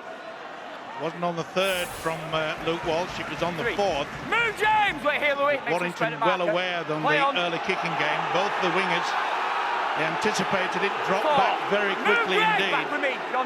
4 tackles gone. Warrington in possession here with Westerman. St Helens just hanging back in defence, allowing him to pick up steam. He offloads the ball then to Darrell Clark. Walsh is after him. Spins him to the ground with a bit of help from Jack Owens. Last one coming up then for Warrington.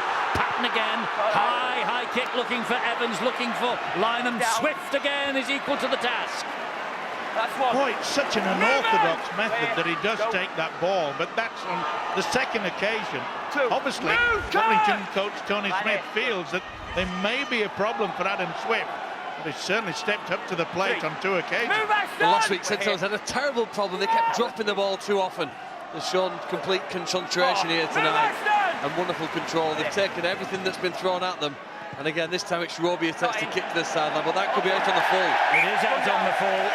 Was sliced by James Roby. They'll bring it back to where the kick was taken. Eddie, obviously it's not the kick that James Roby's looking for, but kicking on the 4th play yet again. They need to probably play out the sets, get to the 5th tackle, because they're still bringing the ball away from their own half. They're not getting enough depth on the kicks. When Warrington are kicking the ball, they're trapping Saints close to line, which means that every carry is going to be a tough carry for Saints coming out of yardage. Tez, I get the feeling that St Helens want to kick because they're kicking early, is because they want to try to turn this Warrington side around. The trouble is that the Saints' defence are not doing the job good enough to prevent them getting over into their half. 4 Warrington players named this week in the Dream Team. St Helens stung by the fact that for only the 3rd time in 21 seasons, no members of the Dream Team in the Red V of St Helens this year. This is Declan Patton. Back it comes now to Gidley. And he gets the ball away to young Sam Wilde. Another on playoff debut for Warrington. Westerman, flat pass finds Sims. Sims offloads to Clark, does really well, and Darrell Clark attacks him down the middle. Tried to swing around as well to the hooker. He was looking for support there. Ratchford on the bounce, knocked on by Patton. It wasn't the best pass for Declan Patton to pick up from Stephen Ratchford. Yeah, you can't blame the youngster. It was a shocker. Simple as that. The one thing I have noticed, and this is what confidence they're obviously giving this, Tony Smith, the coach, has said to Patton, you will take first receiver and push out the experienced Kurt Gidley into the second receiver, and that is so important because the confidence that'll be running through the veins of this young pack will be immense. Stay there. Okay, Luke. They lost to 12-man Wigan here a fortnight ago. They bounced back in style last week to silence 17,000 at the KCOM Stadium in Hull and win the League Leaders Shield, and therefore scupper Hull's hopes of the treble. Eddie, and the game management was questioned when they played against that 12-man Wigan side, but last week they were incredible, and it was led by that man deck pattern. But by bringing Kurt Gidley back into side, that's the calming influence. It was a risky offload from Kyle Amor. It was a good job that Richards was alert. Here goes Louis McCarthy-Scarsbrook now. And that's the fourth tackle for St Helens. They're in Warrington territory. Turner with the kick into open space. This should be easy enough for Ratchford, and it is, but Turner, following up, brings him down. Wait here, go. Well, I don't think we've seen the St Helens outfit actually wait for the last tackle. Obviously the tactics, trying to push them back, but can their defence stop the onrush? And that's a good run there from Russell.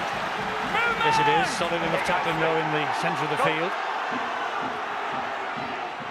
It was Joe Greenwood who was last off the ground for St Helens. This is Ashton Sims, first to his feet, plays the ball to Clark. They go left to Jack Hughes. And Hughes is halted. And again, Eddie, they're over the halfway line. These tactics from St Helens, they're just not working. They're not preventing Warrington. Was that a late challenge? No, according to the officials. Are we happy with that, Stuart Cummings? Yes, I think he went to tackle him, and tackle was fine. Got him round the waist. So this is Adam Swift playing the ball to Jordan Turner. He finds Percival. Percival is tracked all the way by Gidley. Here goes Swift again from dummy half. Good run from him. Gets the Saints to the halfway line. Yeah, quick thinking by the winger there. Could see that Warrington just didn't get the first and second markers sorted out. Louis McCarthy-Scarsbrook. That's the fifth. Here comes the last then for the Saints. And I think that's the first in the game. It had waited till the last. High kick here from Luke Walsh, right on the goal line. Ratchford positioned perfectly, almost got away. Jack Owens with an important tackle. And Steve, you said that's the first time they played it out till the last tackle. Look where they turned the ball over, close to Warrington's line. These first three are so important. Ryan Atkins, Matty Russell, very good at bringing the ball back, landing on the front, trying to get quick play of the balls. Well, St Helens there were all offside at that play the ball. They were in front of the referee, and the Warrington supporters on this near side have spotted that. This is Darrell Clark now. Saints are having all sorts of trouble trying to stop them. The quick play the balls that Warrington are producing tonight, it's exceptional. Another high kick, one for Lomax to chase. Lomax pouches it safely. Lomax with a lateral run. Big hit by Ryan Atkins. Walsh goes to the right-hand side. Owens now for St Helens. Roby into centre field. Richards comes onto the ball. He missed last week. Greg Richards rested as the man at dummy half. James Roby coming into this match then fresh. Amor. Solid defence from Warrington. Hasn't it been a good start to the game? Just one mistake in the opening, was it nearly 12 minutes? It's what we'd expect from the semi-final. Excellent. Both teams red hot at present. Another good kick. Just taking control, getting the ball again to the final tackle, kicking the ball off the pitch.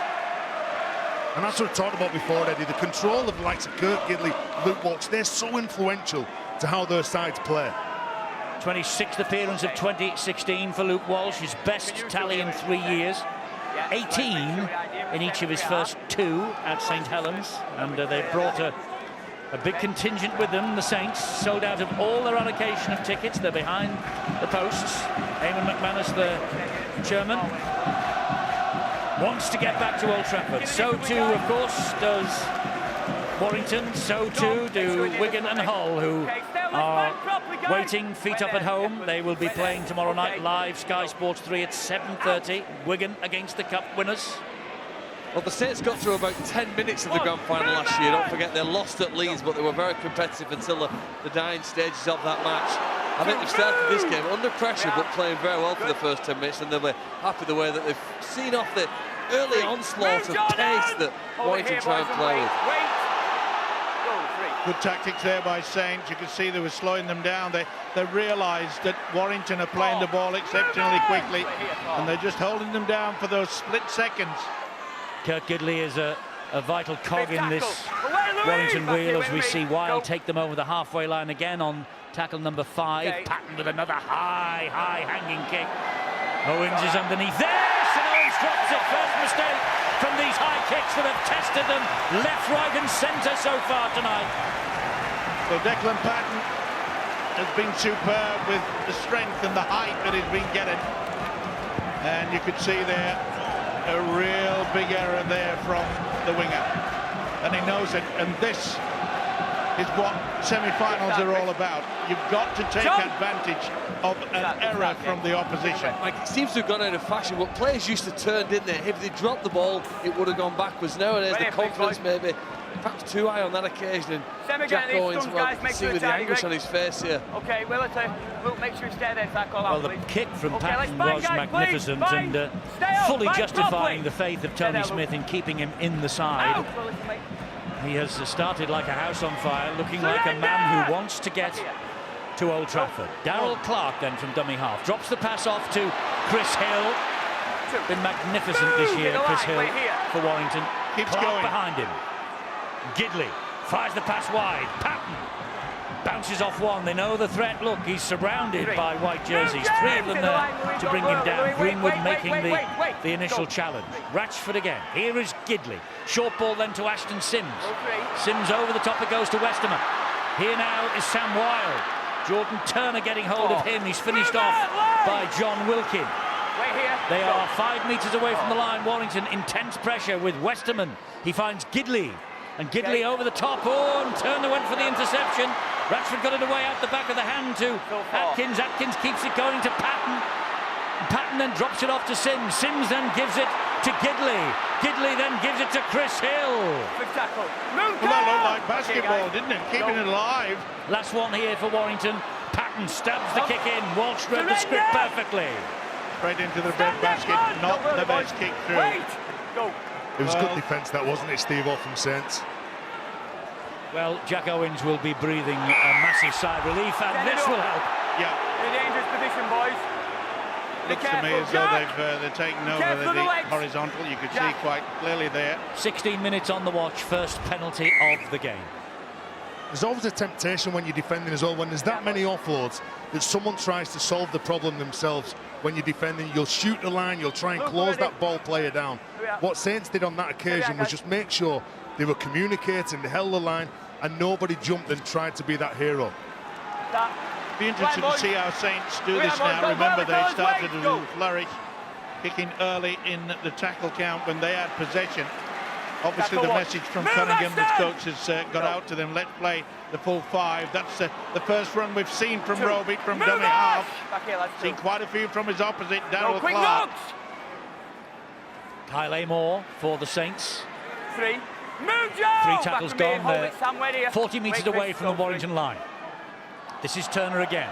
Back it comes to Lomax. Wide to Adam Swift. Swift trying to stutter his way past the line and can't get away from Rhys Evans. And Rhys Evans this year, when he's been playing in the centres, defensively, he has been magnificent. One of the best Warrington players throughout the season, as far as I'm concerned. This is a golden opportunity, but that's a knock-on. Yes, Roby of all people, a knock-on at dummy half. Well, the first real chance to apply some sort of pressure. And you can see there that Roby, in his mind, that ball was already about 10 metres away, but definitely a little juggle there. There was a juggle, Stuart, but was it a definitive knock-on? Yeah, well, I think one hand came off it, so he dragged the ball forward when he wasn't in possession, so he classes as a knock-on. Well, move, Greg! From the turnover, Kieran Cunningham, Sean Long watching on, stern-faced. As Hughes takes the ball forward now for Warrington. 2011, their table-topping side, one of 4 not to make it to a grand final. Saints 2005, Wigan 2012, Huddersfield 2013, the others not to make it from the summit of the table in the playoffs. Warrington quite happy to play very tight, short pass. Look at them, barely taking one step Not standing deep at all. Oh, that's an error. Got away with it. Radar just slightly wrong, but no, it was touched by St Helens. Zero tackle here. Russell is brought down. That's the zero tackle. 6 to go then from here for Warrington. Ashton Sims takes it on again up the middle as he does each and every time he plays. And what's more, he gets a penalty because there was a little tug at the ball by the St Helens defender. Yeah, I think you might find the second row Greenwood just gets the hand underneath. You can't see it from this angle, but the left hand, just a slight one. Couldn't get away from it. The eagle eye of the official Ben Thaler. Indeed, eyes on Storks. Yep. Ben Thaler. Oh, hello. This is interesting. They are kicking for goal, Warrington. That doesn't surprise me, Eddie. Both coaches are fully aware that this was going to be a tight game. So to get the scoreboard ticking over is so important. Definite penalty. Sorry, points are precious, aren't they?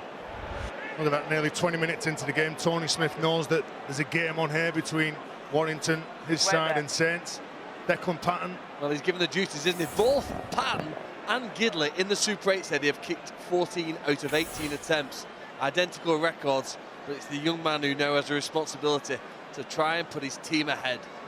Yes, he's only 21 years of age, Declan Patton, who was out on dual registration last year, came back actually and was almost in the wilderness for the back end of 2015. He has come into the side at the back end of 2016 and made an impression. Can he give them a 2-point lead? Yes, he can. Yes, he can. Declan Patton's kick gives Warrington the early advantage. Well, early advantage midway through this first half. How much confidence do you think that man's got, Declan Patton? Tony Smith, the coach, would have said to him during the week, whenever we get tries or whenever we get penalties, I want you to kick it. Not Kurt Gidley, but that man, Declan Patton. Big men there, Louis McCarthy, scars, but Luke Thompson. Two big power men here. That's a key factor, I think, when it comes down to coaching. Is that he was a man of the match last week against Hull. It would have been devastating if Tony Smith would have dropped him, say, to the bench. And that is the reason why this youngster, you know, General Patton, I call him, and this guy really has come to the fore. Well, Kurt Gidley, 87 successful goal kicks this year. Dec Patton now 20, and it's a sign of the respect that the Warrington coaching staff have for Dec Patton, that he has been given first stab at the job here tonight. Clark with a run. Luke Thompson was on hand and got a hold of him, but couldn't stop him completely. There's Patton again. He's kicking everything tonight. This might be a little long. It is on the 5th or 6th bounce. It just skips its way dead. Well, before the game, Eddie, I made it quite clear that St Helens, the back three, McCarthy, Scars, Greenwood and John Wilkin, they would have really worked hard to try to put the pressure on this youngster Patton. But I'm afraid they're not making any inroads at all. It's St Helens' 45th playoff game. They've had 28 wins. We've talked a lot tonight about the wonderful record that the Saints have here in the town of Warrington, either earlier at the Wilderspool ground or on this stadium now. Away from home in the playoffs, they've won just 5 of 12 since 1998. It is not cut and dried by any stretch of the imagination tonight for St Helens. Although they do have it in the locker, don't they? They certainly do. It's always nice to, I suppose, mentally think, well, we've got the wood on them. That's a neat kick. That is a great kick. He'll just go over the whitewash. John Wilkin. I think he wanted that one to stay in the field of play, didn't he? Yeah, the experience. And they know that their defence, both defences, are going to be on top. And sadly, in such pressure games, it's a mistake where you pick up the points. Remember, Jack Owens dropped the ball. Warrington couldn't make them pay. They only came away with the 2 points. You either need some luck or you need some players with real class to win a game at this level here. And we've seen on the left-hand side, St Helens, the number 4 there, Mark Percival. Whenever he gets the ball, you can sense there's something about to happen. And I think Saints want to get him the ball as often as possible, because he could be their game breaker tonight. 22.5 minutes gone. Only the 2 points from the boot of Declan Patton separating these two sides. When you think about it, any 2 of the 4 in the semi-finals over the next 24 hours will grace Old Trafford on Saturday week. Grand final, 8th of October. Isn't that good that we can't pick who's going to be the finalist? It's so close. Clark. Move! So busy. He was trying to milk the penalty there, but Thaler, far too experienced, he said, get on with it. It's a good kick that from Gidley. It meant that Lomax had to move from the left into the middle of the field. Move! Wait here, guys, don't go early, Sam. Wait. Go. Try and find the ground. That's what these kickers need to do. Jack Owens with a return here, so some of the outside backs. There'll be Adam Swift on this next carry. Well, Saints have just played the joker here, really. They've waited for 23 minutes and a half here now before they brought on their biggest strike weapon. Alex Walmsley now charges the ball forward, and he alone has had the ability at times to alter the course of matches with the charges and the quick play the balls he gets out of the back of him. Can he do it here tonight? Louis McCarthy-Scarsbrook takes it forward to the fifth and last. There is Alex Walmsley watching as Luke Walsh hoists this kick high. Percival's after it. Percival is after it. Swift is after it. The ball is knocked back. Oh, and it's knocked back off the fingertips of Stephen Ratchford. It's an extra set of 6 coming up for the Saints from 20 metres out. It was a big mistake. You don't let the ball bounce. It can go all over the shop, and it did. Luke Thompson takes the ball forward. Quick play the ball here is Roby. Now it's Walmsley. Walmsley is greeted by those 3. Westerman the dominant force. Westerman all over him, should be a penalty and is. Will St Helens take the 2? Will they run it? Kieran Cunningham says we'll have the 2. Yeah, too close to the post to turn this down. Well, he tried to get out of the way, didn't he, Westerman? Watch this, he tries to put him on his back. That stops him from playing the ball very quickly. The big fella Walmsley says, well, if you're going to do that, I'll play the game. Get out of my way, and yet, there's the whistle. He's a big imposing figure, isn't he? Well, here we go, we may have 6 more players. The ball went up and Tom Lynham and Stephen Ratchford. Well, neither one commanded that ball. And then that run from Alex Walmsley, he's made 76 tackle busts this year. That's incredible for a prop forward. How many did you make, Terence? He did that in his career. I wouldn't have done that many, Steve-O, in all honesty. Joe Greenwood. Joe, so Luke Walsh here with the opportunity to level the scores. All right. A broken leg in Widnes, in a game against Widnes rather in 2014, wrecked his season then. He missed the grand final that year. Determined in 2016 to make up for lost time, and determined here to make it 2 points apiece. That's exactly what he does. It is going to be so tight, it is going to be so close, this match, and it is after 25 and a half minutes, 2 all.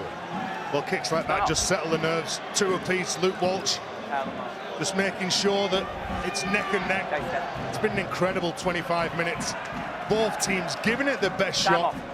By the Saints kicking the ball early, well, it certainly worked for them in the opening half. And Warrington, well, they started off really strong again, led by Chris Hill and Ashton Sims and Darryl Clark, who were immense last week at Hull FC. Warrington 5 wins from their 7 Super 8 matches. They kick off, and here comes Thompson again for the Saints. That's one. Move, Joey! Of all the top 4 sides, St Helens rely on getting close to the opponent's try line and crashing over it to score more than the others. And what Warrington have done successfully in this 26 minutes is starved them of those chances. But now, with some added possession and 2 points on the board, they're looking to get close again now at this step. Well, talking about luck, it's the big fella there, Alex Walmsley, moved off the mark about a metre forward to play the ball, got away with it. Walsh gets the square pass and finds Wilkin, who has a hand in the face of Sam Wilde. The youngster wouldn't be put off, though. Jordan Turner with another kick, asking the questions of Ratchford. Oh, he's lost it. Ratchford has lost it. First knock on. First knock on. First knock on, says the referee. It appeared to ricochet off the head of somebody. Should it have been played on Stuart Cummings? No, because it came off the head, but I think it hit the St Helens player in front of him, so he's accidentally offside at that point. It hits the head there, and it's Percival, I think it hits in front of him, and that makes him accidentally offside. So he's right to call it back. Fair play, thanks, Stuart. No, I'm going to go with my call. Well, isn't it a high tackle first? It makes contact with the head, Stuart. Joe, just a minute. Also, so it's come down, and it's St Helens at the ball, first defence. Yeah, there's contact with the head there, that's what being picked up. Time's off. Not only that, I feel that it's Percival has knocked the ball back, so that should have perhaps been played. Either way, St Helens will not be complaining about that. I wonder whether the referee has asked Joe Cobb to have a look. I think he has, because he's given a penalty. High shot on Ratchford. Well, he gave himself away as well, did Mark Percival. He walked over to Ratchford and said, "I'm sorry, apologise." Nice to see. Nice to see. He knew it gone away. Well, a big let-off, and silly play from Percival when they could have had the opportunity to score the first try of the game. Indeed. Instead of that, Warrington begin this set from just inside the St Helens half of the field as Clark finds Chris Hill. That's two. Chris Hill, Ashton Sims still out there, 28 minutes gone, following a familiar pattern. Now, Ratchford, Evans. Brought down legally by Percival and by Jordan Turner. Ratchford a dummy half. Into centre field to Gidley. Now it's with Westerman. He drops the pass off and finds Hill. Interesting to see the full-back Stephen Ratchford. He's actually playing more as a stand-off. Westerman. Here now is Patton. Oh, lovely drop of the shoulder from Patton. Very alert. They had to be in defence, and Greenwood was. Gidley looking to prise open the St Helens defence. Loses the ball forward. Knock on. Great hit there by Alex Walmsley. You can see that Gidley was trying to stay. Warrington's head and feet here. And that's the reason why. Yeah, you can see Walmsley's hand. It was a big hit as well. Gidley was trying to offload shapes to it. And watch the big fella. Bang. Gets a fingertip to it with Walmsley. More pressure. Play on up there when he hit the ball and step. No, listen to me. Yeah, no. The game's dead because we had 2 knock-ons up there. All right, yeah, so listen. So the video referee can come in like he does. Same with this. And this call's right. He's already said. That's all I'm saying up there. That's the same thing. He knows that they're under pressure. He knows that it's St Helens strong. So let's just calm things down. Talking politely as well to the referee. Of course, all captains should do that. And all captains should be smart enough to do what Wilkin has done. Now this is Westerman. Westerman is brought down. This is a big set for Warrington and a big defensive set for the Saints as Sims takes it forward. Roby lifted off his feet but still held on. Clark, back it comes now to Patton. Patton finds Gidley! Gidley scores! Oh, Hattie! The impression is from up here it's a try. What have they got on the field? I've got a try on tackle 2, Joe. Can we just make sure there's no obstruction? Just checking for obstruction. I think the grounding's A-OK, Stuart. Yes, it looked that way. Not so sure a Warrington player didn't get in the way. Whether he had any impact or not, I'm not so sure. This will clear it up. I think it's the first run through. It's Westerman there. I don't think there's any problem with that. He's going on the inside shoulder. So that's fine. What happens after that? Well, if they're playing on, which they are, it's going to be given. It's this next one here. We get 2 players behind each other. Does he have an impact? Is it Lomax that's going across? Does he get in the way? No, he doesn't. There's not an issue there. Chris Hill's got through the line, so this should be okay. If the grounding's fine, and there's no problem there, that's down. That'll be a try. So they gave a try on the field. They just wanted to check the obstructions. There was none of those. This will be given. Gidley on his comeback after injury gives Warrington the lead in the semi-final. Kirk Gidley, 10 years since his last playoff win in the NRL for Newcastle against Manly in 2006. And a lot of credit has to go to the Warrington coach, Tony Smith. I mentioned earlier that he has the confidence of this Declan Patton, taking first receiver and pushing the experienced Kirk Gidley to take it on the second. It was a perfect pass, and Gidley's experience made sure he scored. Well, Warrington had so many players in motion then. Kirk Gidley's parents will have got up early to watch this game, hoping that he gets to the grand final next week, and another important 2-point hit from Declan Patton. Yes, Patton. Well, he's got a cool head on young shoulders, and Warrington now lead after half an hour by 8 points to 2. You don't see as many ball players, which is what Kurt Gidley normally does, run at the line and commit to score like he does that, and it makes him perhaps maximum difference to so many of the other standoffs who've played this season in Super League. He's bravely gone through there, but his head weight may get hurt. Made sure that his team come up with the first try. Eddie, and let's not underestimate what Ashton Sims did with that carry then. He come up with a strong carry, set the line, sucked in the defenders, and there was a bit of space out wide. And you've also, let's not forget the fact that Mark Percival gave them the opportunity, the penalty way downfield, got them into that position in the first try of the game. The King brothers are on for the Warrington Wolves. This is Darrell Clark, meanwhile. Got his first trophy as a player last week, the League Leaders Shield. Desperate to make it 2 next Saturday. Gidley, the try scorer. Hill, the skipper, takes it forward as he has done consistently all year. Ratchford, here's Gidley again, will attack the line once more, gets the ball away to Toby King, the younger of the two brothers.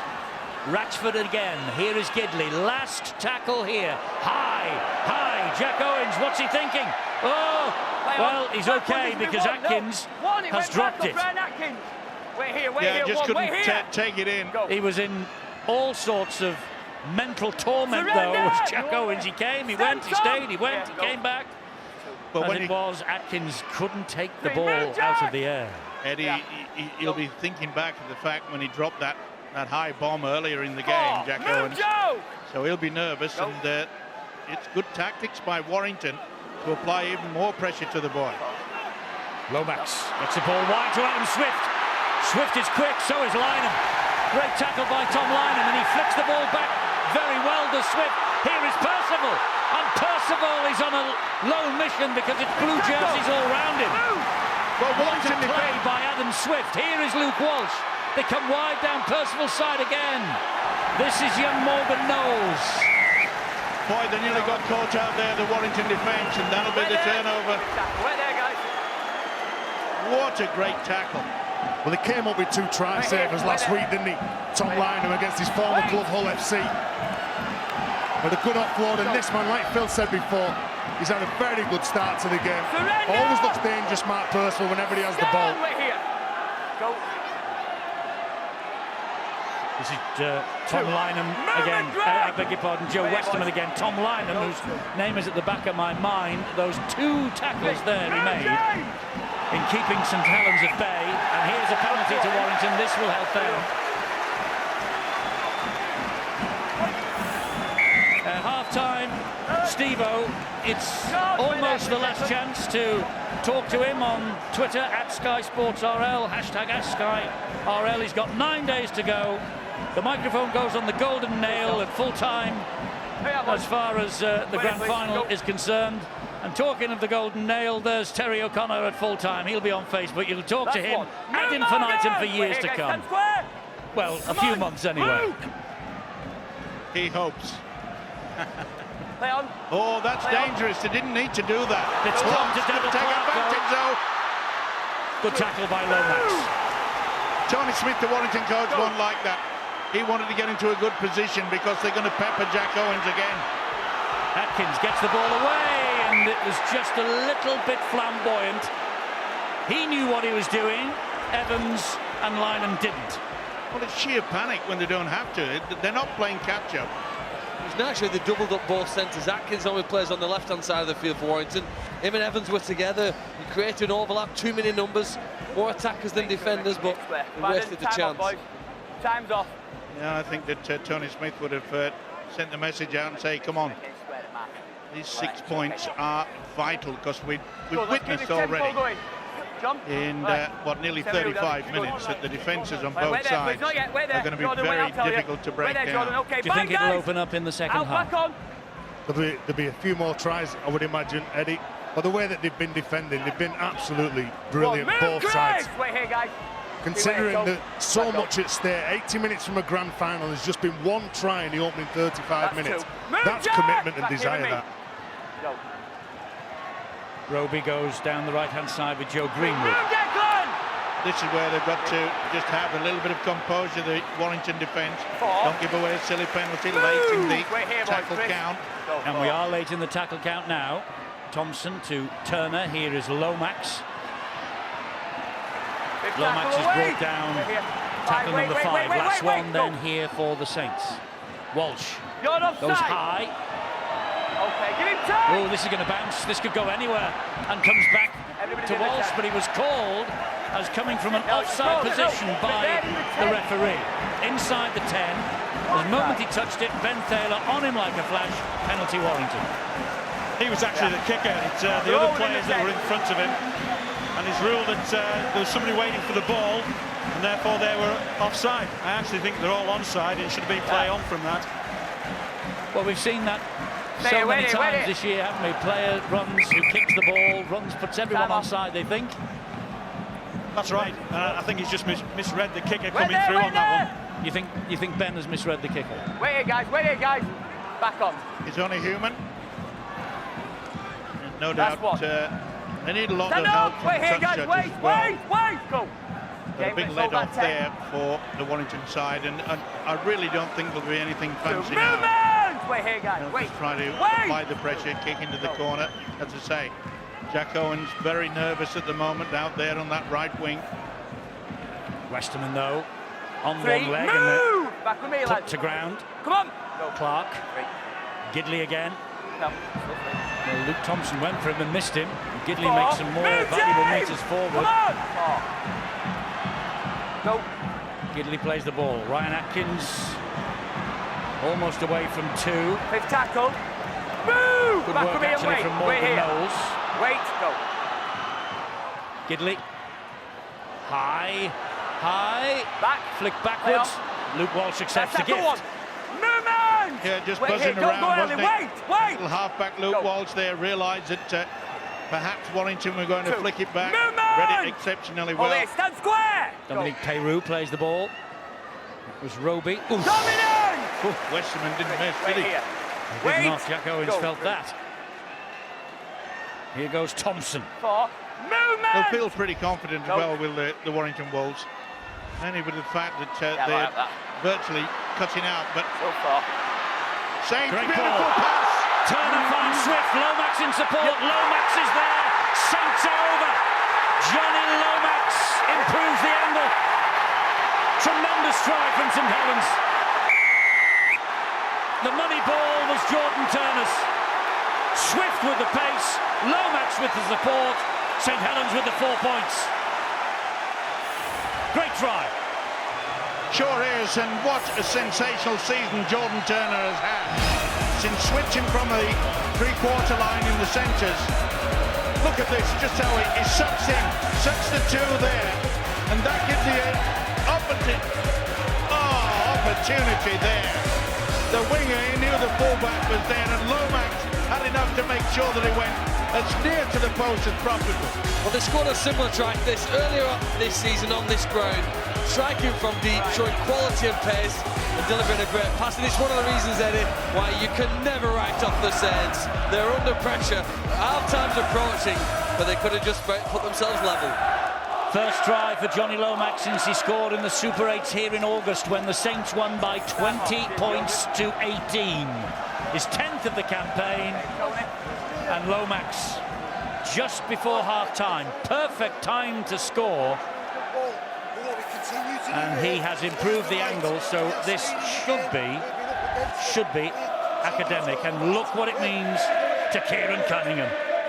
Look what it means to him. So often, Kieran Cunningham and Sean Long have haunted the Warrington Wolves. So often in their playing careers. They sure have. That was a great try. Here comes Walsh. The scores are level. 8 apiece. 1 minute to half-time. What a first half. Yeah, wonderful play, though, by the standoff Jordan Turner. The way that he sucked in both Rhys Evans and Tom Lynham. And soon as they went for him, it was an offload to the winger. And Swift made the break. And what support play by Johnny Lomax. It's game on. Very much so, 8-all. And psychologically, a perfect time to score. Well, it's just a little reminder, isn't it? Just before you go into the dressing room at half-time to be confronted by your coaches. Saints back in the game. Wow, what a second half we're going to have. Indeed so. 30 seconds to the half-time siren. Saints now will try and hang on to the ball surely. There'll be nothing fancy now that they've got themselves back into this match. You almost get a money-back guarantee, don't you? The games between these two teams are going to be close, they're going to be dramatic. There's going to be an amazing finish to the match, and Saints, well, they've not quite finished this first half. No, they haven't. Walsh, Walmsley, up the middle, another marauding run. Got to be a high kick, surely. Penalty, could be two points on offer here. Yeah, they'll go for the 2. Darryl Clark pushing and pulling. Straight away, John Wilkin puts his finger up, but again, it's that man, Alex Walmsley. He causes a lot of problems, doesn't he? You can't dominate him, he's that big. He lands on his front, you're trying to slow it down so your teammates can get back and defend that next set of 6. Yeah, just held on too long there, I'm afraid, did Darryl Clark. Well, no doubt in my mind that the Warrington side, when they kicked off, they shut down. They thought, OK, 8-all, half-time, we'll go into the sheds, sort a few things out with the coach, Tony Smith. But they forgot about one thing. Lovely run from Roby. Then they gave away a silly penalty. And now Saints have the opportunity to go into the sheds with a 2-point lead. It's a long way out. It is a long way out. It's exactly 40 metres out. But if Luke Walsh kicks this, St Helens have the lead for the first time, and the half-time siren has sounded. So many people this week have told me how worried they are about this semi-final. You'd back him to kick this as well, Eddie. You would. Here he goes. Walsh, the crowd will tell you. The flags will confirm it, and Saints go off leading by 2 points. 8 points to 10. Look at this try that levelled the game. Lomax in support, Swift pumping in the air in the background. 4-3. That levelled it, and then we had the penalty. We will find out in the next 40 minutes as Ratchford gets us underway again. That try just before half-time for St Helens could be, Steve-O, massive psychologically. Yeah, it certainly will help, that is for sure, and for Saints to go in there with a 2-point lead, OK, it's not a lot, but you're right, psychologically it'll be a huge lift to them. And I just got the impression that a minute and a half before half-time, Warrington looked as though it was going to be 8 apiece, and then they just went to sleep, trying to keep the ball alive, and I'm sure that Tony Smith would say, look, we have to be alert for the full 40 minutes in this second half. Alex Walmsley will trundle the ball up towards the halfway line. Come on, boys, go. Just lost a little bit of momentum there with the last pass that went slightly awry. And that's a great kick again from Luke Walsh. It's spun away from the touchline, being run back by Stefan Ratchford. Right, what was said at half-time? Angela Powers. Thanks for that, Eddie. Well, Tony Smith says these boys have been trying a bit too hard in the first half in this arm wrestle, he called it. Not the smartest they've played so far this year. He's seen glimpses of it in the way they plan to play. They need to get back to that plan. But he says they need to fight this second half and fight smarter. Now, Kieran Cunningham, he said just more of the same, please. Exactly the same 40 in this as they brought in the first half. Complete. Kick chase. Break might be simple, it might be boring, but that might just get them the win. Oh, by the way, just one last moment.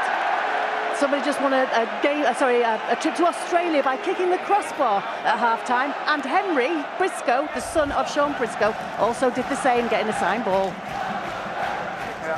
Wow, trip to Australia for one guy and a signed ball for the youngster. Not bad. They might be sitting alongside you, Steve-O, on the flight home. Give it focus, fellas. Here we are, please. Who knows? Wait here, please, guys. Wait here. Wait! It'll be champagne all the way, I can assure you. Heads in, John! I'm sure it will. Out! Mistake by Darryl Clark, you might have just seen at the play the ball, and that's why Saints have this head and feed. Go. Here comes Walmsley. He looked completely shocked, didn't he, Darryl Clark? We're here, guys. He's been outstanding, though, so far in this game. I mean, he's been the best player on the park as far as I'm concerned, but he's come away, gave away a penalty, which took St Helens to a 2-point lead to the half-time, and then he's come up with a knock-on. Even the best can come up with the errors. Well, they've liked attacking left here towards Evans and Lynham. They've gone down through the middle of them. Five away, Tom!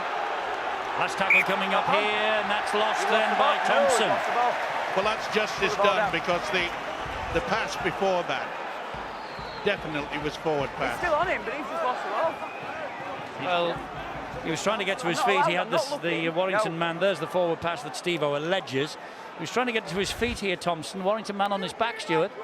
I think he was still hold of his arm. I think that's what he was complaining about, but it's difficult to tell at what point Ben Thaler called held and when he had to release him. Hands off, boys. Same Like again, I said, Eddie, Eddie, justice has been done. He's pulled the arm as well. He's pulled the arm away, and that's released the ball. Okay, let's find properly, George. Anyway, it's a Warrington scrum. Okay, fellas. The physio and doctor just checking on Darryl Clark. Stay there, please. Wait there. Not yet, Kurt. Yes, he's not packing down in the scrum. He's just gone to the far side, playing on the right wing right now. Back up. And meanwhile, the man who's normally on that wing, Tom Lyman, takes the ball forward on the first tackle. He plays it then to Matty Russell, winger from the other side of the field. I bet Kieran Cunningham's done an awful lot of work on him, on his kick returns, on his runs from dummy half. Darryl Clark normally always scoots when Matty Russell's carried that ball in. Move, James! Clark fully recovered by the looks of things from that bang that needed some attention. Here is Toby King for Warrington. Tackle number 4 by Mark Percival. They played the ball into the body of Percival there. This is Rhys Evans now. He's looking to prize an opening. And again, good refereeing by Ben Thaler. He's kept this game flowing, and that's the reason why it's so entertaining. Here's another high kick. This is a little tempter. Flick back to Ratchford. Here is Gidley. They go wide to Rhys Evans. And Evans is bundled into touch, and he lost the ball anyway. Jordan Turner, sheer weight. It was a great effort, though, wasn't it, by Rhys Evans? And it was Lomax made the first impact. Then Jordan just finished him off. Boy, that was close. Very close from Rhys Evans. Welsh international. It's a big play that when the ball goes away from you, you've got to keep pushing from the inside. That man, Johnny Lomax, has been very good since he's come back from his injury. What a and he served a certain try, didn't he? Fantastic, wasn't it? Fullbacks nowadays so involved in the attacking side of the game. Sometimes we neglect that their job often is to save them at the other end, and his body shot there just forced the ball free.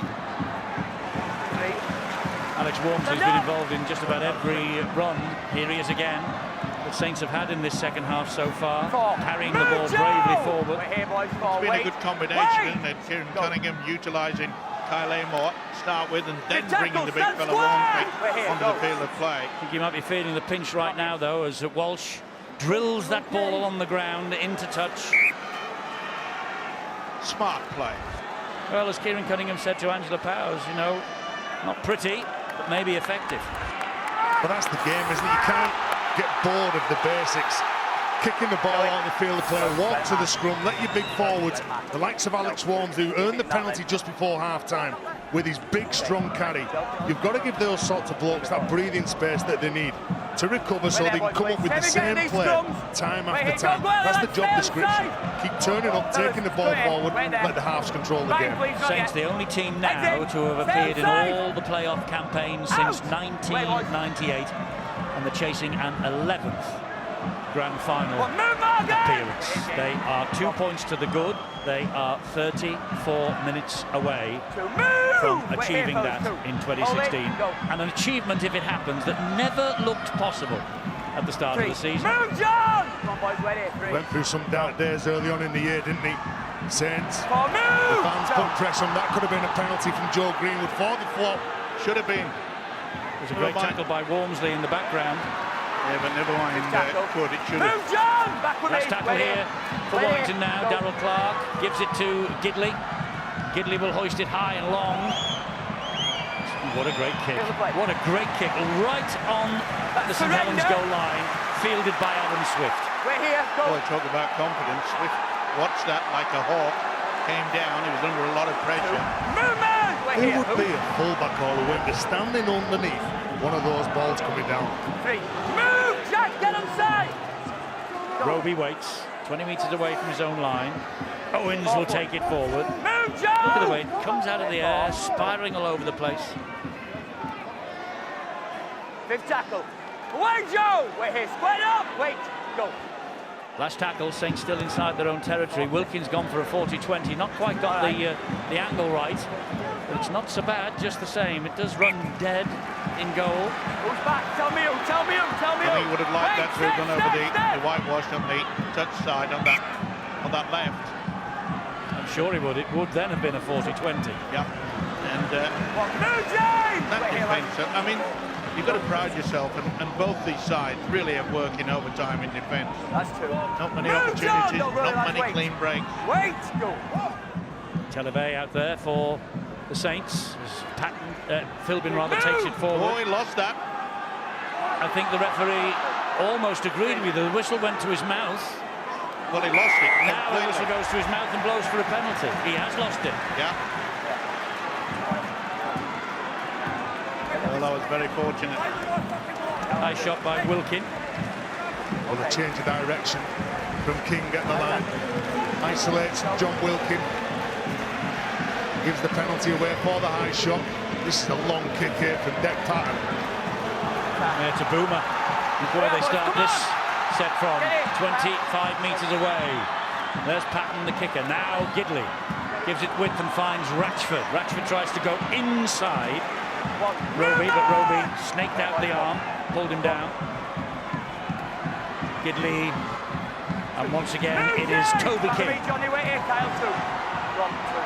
Clark, Gidley gets the ball away. Patton, and a flick pass that went backwards to Matty Russell, hugging the touchline. He cuts in field, gets away from 3. Amor is ahead of him. And Amor brings him down 10 metres away, 20 metres in from touch on this left-hand side. Ratchford into centre field to Westerman. Now Gidley. Gidley finds Darrell Clark. There's danger here for Saints. He's short, just short. Oh, that's penalty, pushing and shoving on the line by Saints. Penalty given away. Well, there were 3 or 4, never made any advance backwards. Wait here, guys. Cut. Now then, they're going to run it. They feel pretty confident now. Ashton Sims will take it forward. The main flowing behind him. Ratchford got the arm. He wants it. He wants it out here on the left. Gidley to Patton. St Helens close him down. Ratchford now in the dummy half. Patton looking for the penalty. Ratchford gives it then to Gidley. Gidley to Hill. Televay to him quickly with Wilkin. Down he goes.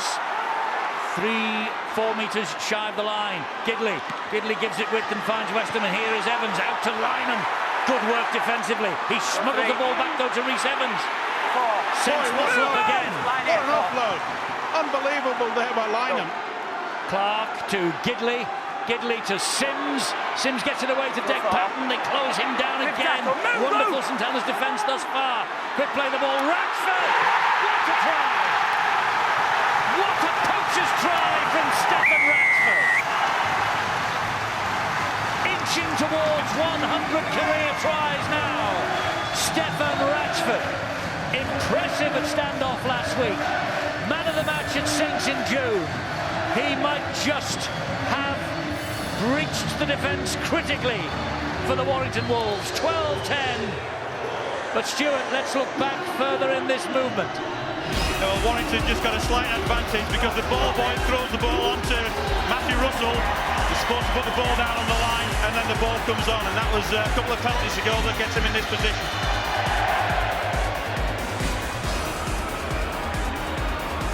At the end of the day, though, it was a quick play the ball that's done it, isn't it? I think St Helens' defence has been magnificent. They're playing against a team that has scored more tries than any other team in this country this year. And yet they made it virtually impossible. A quick play the ball and some quick thinking from the number 6. And it looks like they've got 6 more points on the table. Yeah, tremendous work by the fullback, Stephen Ratchford. And he could see quite clearly that Luke Walsh was off balance when he tried to get himself into that position at the second marker. And this for a 4-point advantage for Warrington. Declan Patton. He is just steadying himself. And he kicks the extras. Warrington 14-10 up. Well, you've got to react to what's in front of you. And Stephen Ratchford can play a number of positions. He goes in because he can see that John Wilkin and Luke Walsh aren't set. And look at the reaction from Jordan Turner. They didn't control that play the ball. Deck Patton got up, played it really quick, did his job and set that try up for that man. So Saints now are the team that have to come from behind. Eddie, and you mentioned it before, Jordan Turner doesn't want his season to finish now. From his reaction behind the sticks, he wants to get to the grand final and go out with a winner's ring. Good run from Chris Hill again. Well, he's done that all night, he's done that all season. And what about this fella? Okay, gave away 2 silly penalties, but he really has been outstanding. Fighting for his feet there as well. This is Gidley. Here now, Hill again. Gets them over halfway. Another great run from the captain. And he gets the advantage of it because he pulls in 2, 3, sometimes 4 would-be defenders. Another sensational kick from Gidley, trapping Lomax on his own line. Good chase from Warrington. Saints with Swift. That's great defence as well. Wolves with their tails up now. Yeah, hold the mistake in defence, get off the line, try and hit under the ball. The ball's a bit greasy from the rain we had just before the game. Wilkin, a solid run. Inching away from their own line. A Televay gets them towards halfway as they reach tackle number 5. Last one coming up then. Maybe a chip over the top, Eddie. No, all along the ground. And an invitation to Ratchford to run it back. He's got Lynham in support wide, takes the tackle though himself. Too experienced though, Stephen Ratchford, to be troubled by that. And well, that's good defence there, working overtime. Yes, Dominic Peyrou gets back into position quickly as well. Lynham, 2 tries last week against Hull. A couple of important tackles last week as well defensively. 1 or 2 here tonight also from the big winger. Oh, that's good strategy. Good work there by Toby King. Run from dummy half, get himself in a good position. They'll drive it through and then they'll put another kick in. They've got to the last. Yes, last one coming up here. Hughes to Patton, it goes high again. Lomax comes for it, claims it. Oh, hits a brick wall as well. Boy, talk about bravery. Jack Owens now. He's tackled by Morgan Smith there, number 31. Just come on, sat waiting patiently over 50 minutes on the bench. Down Clark gets a rest. We're not sure whether he's injured. Maybe Angelo will check that out. Now big responsibility on the number 31. Yes, Morgan Smith, another youngster off the production line, only his 7th appearance of the year. Tackle 4, number 31, just peeling away from that tackle on a Televay. Amor to Walsh, quick hands, he finds Turner. Turner then to Lomax, inventive kick from Lomax, he finds Swift, and Swift down the line, hunted down by the defence, and he has to release the ball. He was on his way into the touchline. Well, it looked for one moment there that Swift was going to go for the little kick through. This was the first kick through, and it looked as though I may have a kick across field. That may have been the better option. As it turned out, it's going to be Warrington head and feed. Well, he changed his mind, doesn't he? And then all of a sudden he sees a bit of space and he backs himself. But you're right to talk about the youngsters in this Warrington side. So many times we talk about Leeds and Saints and Wigan producing their own. We've got 7 lads, Warrington, that have come through the system that are playing here today. And if you look at last week when he went up to Hull FC, just had 1 overseas player in that 17, that was Ashton Sims. So they're doing a tremendous job here. They are, and only 2 in the side tonight as well. Yeah, they're doing a tremendous job, and Tony Smith, very proud of the fact that he's blooding English players. You could even say the likes of Stephen Ratchford and Chris Hill. I know they're not come through the Warrington system, but they've been embedded and they've come into the side as senior players, but they've certainly excelled. Let's get straight down to Angela Powers. Wait here, please. Yes, Phil, you were asking about Daryl Clark, whether he's injured. Well, he's sitting on the sideline near me. He's not injured. He's just taking a spell, a bit of rest. That's how quick and how fast and how furious this game is. Just taking a little bit of a break. Jack Hughes was hammered in the tackle there. There he is, Daryl Clark. Sims down on tackle number 4. And Clark will be looking to get back on that field of play as well. There's not many hookers in the world like to be sat on the bench. They know that they have a very pivotal role towards their team. This is a really physical battle. That kick from Gidley, probably his worst of the night. Straight to Lomax. But the chase is good. Solid line of defence. Oh, be careful, don't give a penalty away. Looked as though Chris Hill just had a little bit of a hand in. Jack Owens. We're here, boys. Don't burn it. Wait! Wait. Good. Roby. And Peyru takes the ball forward. 3, move, Jack! Saints having trouble getting over that advantage line. You can see that they're struggling. They're into the fourth now. They've just got into the Warrington half. And Roby was collared right on the halfway line. He'll play the ball to Walsh. Louis McCarthy scars with Kyle Amor. Dealt with solidly, and very good tackle it was too by Toby King. The kick then from Wilkin. Ratchford's after this. They'll have to run it back from one end of the field to the other now, Warrington. 4 points the difference. His position of play, Stephen Ratchford tonight. Wonderful. He looks as though he's reading that. And again, we see Roby. He's had a tremendous game so far. A good season as well. Atkins been relatively quiet tonight by his own high standards. In the dream team for the second time. That was Smith to Sims. There goes Smith again. Here's Gidley. Danger for St Helens every time Gidley has the ball in his hands. Well, they anticipated, they thought he was going to kick. Last tackle here as Morgan Smith heard the call. I don't think he has. He hasn't. He wanted to play the ball. That was the last tackle. He got carried away with the quick play of the ball from Kirk Gidley. All hookers go on the back of any decent quick play of the balls around the ruck area. He didn't lose, or sorry, he lost the tackle count there, the youngster. Ready. Wait! He's Adam Swift again.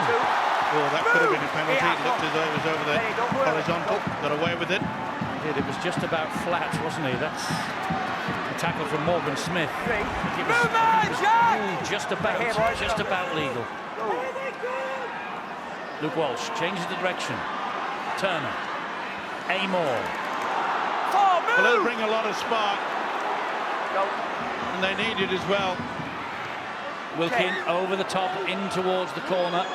Finds touch on that far side. Now the Saints will hunt the mistake. Yeah, playing the percentages, Wilkin. He knows the experience. He knows that they've just got to keep themselves down there. And so does this guy. 21 minutes remaining. Ashton. Kieran Cunningham fully aware.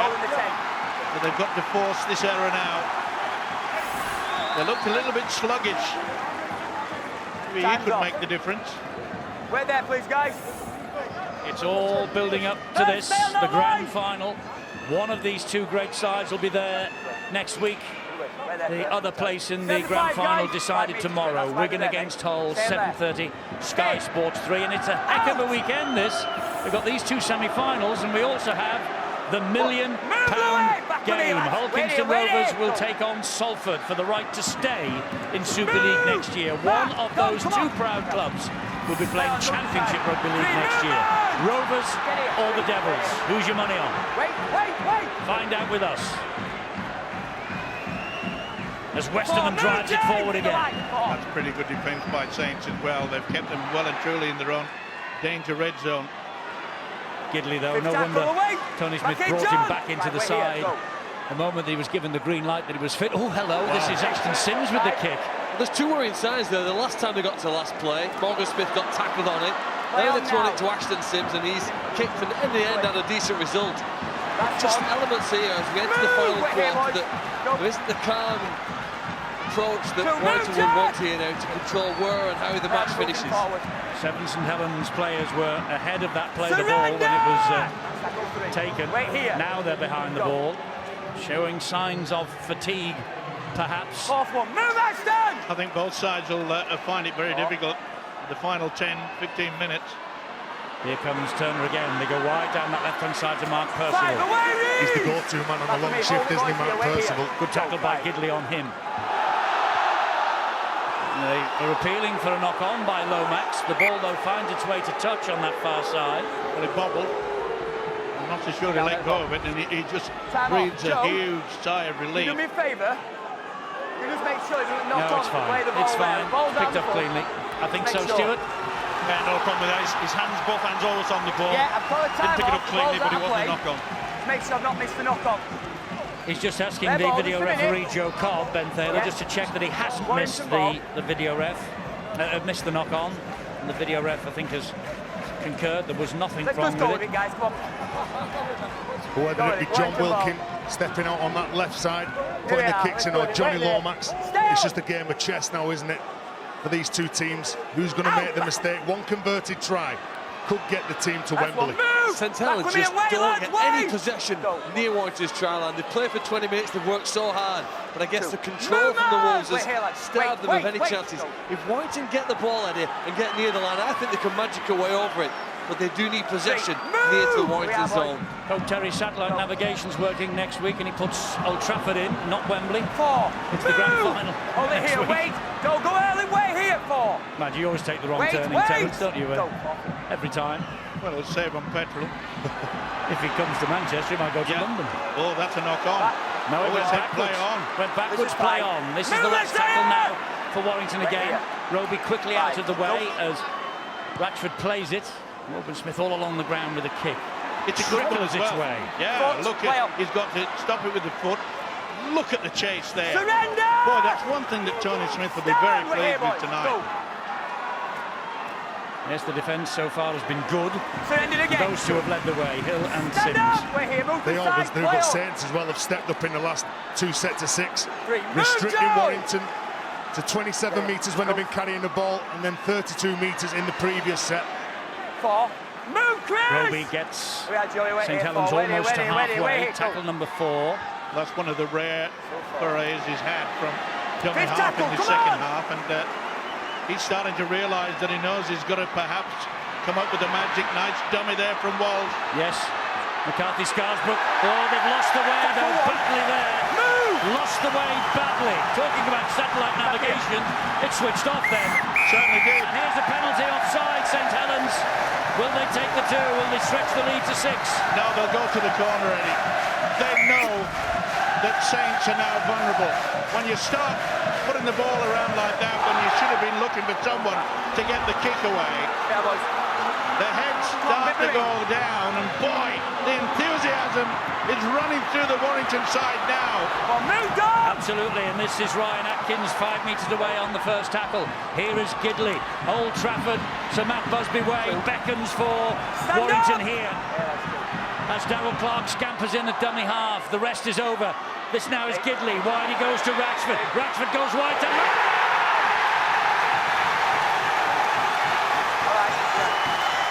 The try is given to Tom Lynham, and what a fairy tale return it's been for the big former Hull winger.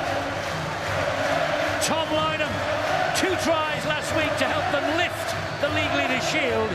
His 15th try of the season now to nudge them to within touching distance of Old Trafford.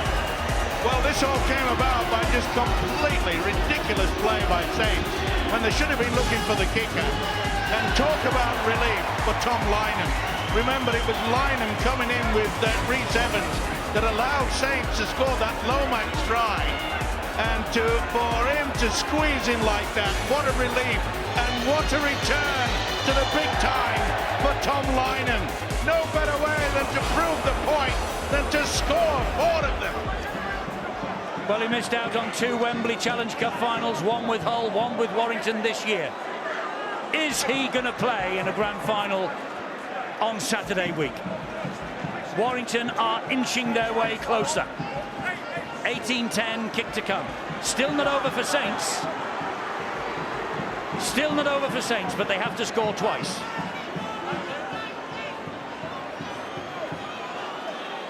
This would be a kick and a half.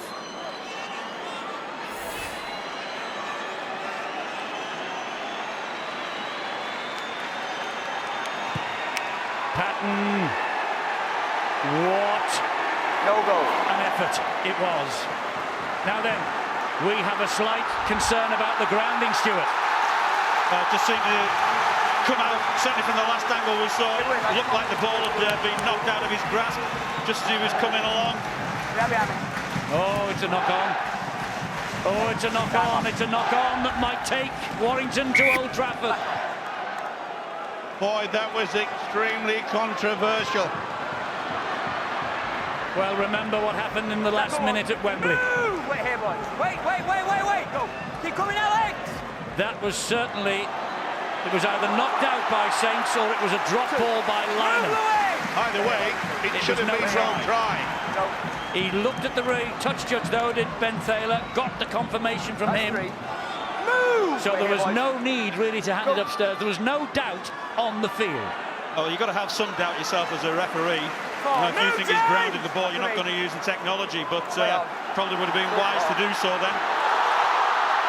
Clark almost got the ball away to Russell. Last tackle here for Warrington. Gidley into the corner, punches the ball there, and Lomax this time allows the ball to run dead. What a second half Kirk Gidley has had. A little bit quiet in the first half, mainly due to the fact that it was Declan Patton. The youngster was taking control there, but well, the second snapshot, the experience of Kirk Gidley has certainly come to the fore. But what about that run yet again from Darryl Clark? What a game that hooker has had. Kirk Gidley, also the heartbeat of this Warrington side, has never played in a grand final in his long career in Australia, and right now he is less than 14 minutes away from playing in one of ours. Well, it's important now that Warrington do not go to sleep. Remember, minute and a half just before the half-time break, they did exactly that. They thought they was going into the sheds at 8-all. Fifth tackle away, they finish up 2 points behind. Last tackle here coming up for the Saints. High this time off the boot of Walsh. They're all after it. Ratchford gets it though and claims it. Swift is injured. Yes, he's taking a clatter. He's getting back to his feet somewhat gingerly as Lynham is brought down by McCarthy Scarsborough. He diffuses more situations, that man who's going to play the ball, Stephen Ratchford. Look at that. The commitment to catch that ball. When you get Saints close to Warrington's line, they won't be kicking the ball out play. They'll all be attacking kicks. Make it a contest. Go in here, and here we go, Matty Russell. Tackle 5, Louis, move! Tackle though. That's all that's needed, Eddie. Just put them in a good position. Look. This is the chance. This is the chance. They've waited 27 minutes here now to get 6 players close to opponent's line. Alex, stay there. And with the lungs bursting and the legs feeling like lead, St Helens need now to find the 6 players here. Gets them back in chance. Keeps the hopes alive for 2016. Knock on by Patton. The last tackle it was. Moment to rest in the match is Jack Hughes. And you can see, Phil, that it just took his eye off the ball. It wasn't the best pass. It was rising up into his face. He just had a little glance of the oncoming traffic. Wait there, Alex. Boy, this is a golden opportunity now. It is. Jack Hughes is limping, though. 35 metres out, the Saints. They have this set. Thompson with that first drive in. Roby to Wilkin. Wilkin then to Turner. Two here. Good run from him. Here, 2. That's 2 tackles gone. They're 12 metres away now. Walmsley will take it forward again. That's a battle of the big men. That's a battle of the big men. 3, move! Get off him. Down he goes, tackle number 3, Roby. Roby will attack the line, will dab it in. Back that way. Well, it all comes to naught, and Eamon McManus knows that chance. Did he have numbers on that left edge then? He took a gamble, didn't he? And often the gamble can come off, but I'm afraid on this occasion, it certainly didn't. But they're tackling like tigers here. Saints trying to keep Warrington penned back. Move, John! That's 4 gone. Right here, guys, come on. Ratchford gingerly plays the ball. Clark to Hill. 5 away, solid run again from Chris Hill. No. Nearly lost it. Nearly lost it. Gidley high to the other end of the pitch. Whoa, Jack Owens wasn't bothered then. Trapped it on the foot. Took no risks. I think he misjudged it in the end. Tell you what, Wayne Rooney would have been all right with that shaped ball coming down on his instep. 2, move! Come on, here we are. There's been a nervous game wait here. for Jack Owens. It has after he dropped that ball. This is 3. This is Lomax. Jack! Come on. And it's going to take something special because this Warrington defence is very, very strong at the moment. McCarthy Scarsborough. Oh, great run. 4. He needs to play the ball quickly. Hill's holding him down. Roby, Walsh, Greenwood, Jack Owens is screaming for the ball down this right-hand touchline. They can't get it out to him with defence like that. Last tackle coming up for Saints. Kick to the corner, surely. That's where he goes. Crossfield and high. Luke Walsh. Lineham's after it. Ball is played back. Referee and touch judge with a decision to make it. 6 to go. It is 6 to go. Percival scampers in a dummy half. This is Turner. Now it's McCarthy-Scarsbrook. Saints not done yet. If they score here, it's all on again. McCarthy-Scarsbrook will play it to Roby. Here goes Thompson. Thompson for the line. Just short. 10 minutes left. 8 points the difference. 4 tackles this set. Roby off the ground to Walsh. Walsh to Lomax. Lomax trying to get away from Patton. Patton does well. Movement back with me. Little Roby in again. 10 metres away from the line. Walsh it is. Walsh with the pass to Wilkin. Wilkin finds Turner. He in turn gets it to Percival. Good work by Rhys Evans. Penalty. Penalty. Hands in by Rhys Evans. Well, I think he knew what he was doing there. Rhys Evans realised that his defence was all over the place. That could actually have been a sin bin. That was a professional foul if ever I've seen one. Luke Thompson will drive it forward now on the first tackle for Saints. They're 5 metres short of the Warrington line. Roby waits. Back it comes to Amor. Kyle Amor. Move! Did it bobble? Did that ball bobble? No. Roby. Oh, it was quick hands. It's found Lomax. The kick is poor. And it finds Lynham. Well, they're just panicking slightly.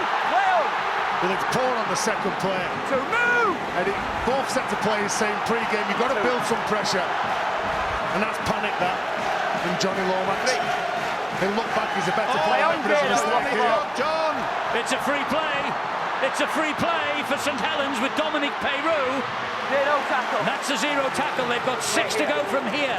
18 metres from the line. Patton's tackle was superb. It had to be. Amor. Can Warrington hang on? Wilkin, Walsh, short ball, crunching tackle. Gidley, what a tackle from Gidley. Wow! That could be the game. We often talk about the game breaker. He needed a leg break, it was that good. Unbelievable. Is this the moment then for Saints? 2 home wins against the Saints Warrington have had in 21 years. Is this 3rd time lucky? Well, the speed of thought, yeah, again, he came up with a great tackle. Kirk Gidley, look at this, straight in on Lou McCarthy, help from Rhys Evans, and you can see Kieran Cunningham-Shawlon knew that they blew an opportunity, but Stephen Ratchford earns a penalty yet again when he goes from dummy half. You've got to read what's in front of you, and that man has come up with a couple of big plays in this game. And what about that tackle there from Kirk Gidley, and helped all the way by Rhys Evans. Gidley chopped him down. It was Evans making the impact that lost the ball. Now this is where they just say, we're going to stay down here, folks. Philbin will take it forward for the Warrington Wolves. They've got the forwards to just keep control, Warrington. Well, they need not be flash, need not be flamboyant. There's a run from Sam Wilde. 3 tackles gone. Yeah, the message has got out, Eddie. Just play it nice and steady. Toby King goes down, tackle number 4. Clark comes this way with Ratchford. Ratchford to Atkins. He stopped dead in his tracks and forced back. Good tackle that was by Turner. Patton again just drops the ball onto his boot and finds the touch. It's amazing. Experience. It's eighth game, Eddie. And he's playing as though he's been around for years. Under pressure there, just take it steady. Patton said, give it to me. That's what you do. Steve, you control the game. You learn from your mistakes, don't you? Whether you're a senior player or a youngster just making your way. Tony Smith would have spent a lot of time with that youngster after the Wigan game when they had that big lead by 14 points with 20 minutes to go. And the Saints fans now just a bit nervous. Tony Smith knows you can never write off the Saints. Warrington fans have witnessed over the last 20 years here, the hearts broken in the dying stages of games. And there's still a chance here. 6 minutes is a long time for the Saints. Well, they've got to score twice, so therefore they've got to keep looking for the offload. And you're right, Phil, the Warrington fans, no wonder they're biting their nails, because I think that was the St Helens supporter actually biting his nails, but the fact of the matter is, Saints have come back from worse positions than this on this ground, and they play like this when they're playing catch-up. And Walsh, good tackle though that by King. Turner. Knowles gets the ball away. Evans did well then to quell the run from Percival. Up goes Lomax, gets the ball away untidily. Had to wait for it, did Wilkin. High kick from Wilkin. Jack Owens is chasing a forlorn cause here. I think the ball is running dead. Sheer pressure applied to that man, and he knew he had to get the ball away. They've been relentless at Warrington in their defensive pattern tonight. Okay, they just went to sleep slightly just before half-time, which allowed Lomax to pull them level. But this second half, boy, what a display by the Wolves. They've been outstanding, both in defence and attack, and what a second half by Kirk Gidley. Russell will run away from dummy half. Yes, they've been good last week. They've been as good this week. They have to peak again if they get to the grand final in 4.5 minutes' time. The grand final next Saturday the 8th, 5 o'clock, Sky Sports 1. That's 5. Warrington at the moment will be playing either Wigan or Hull. Have Saints got anything left? Gidley. The bounce was kind in the end for Lomax. But look at the chase. Again and again, they just never allowed St Helens to get into any sort of attacking pattern. Swift goes down. Tackle number 2. 4 minutes remaining. They have to score. Here goes Dominic Peyrou down the line. He gets away from Atkins. He can't get away from Ratchford. The pass back to Owens somehow. Jack Hughes just got there in time. Peyrou's down.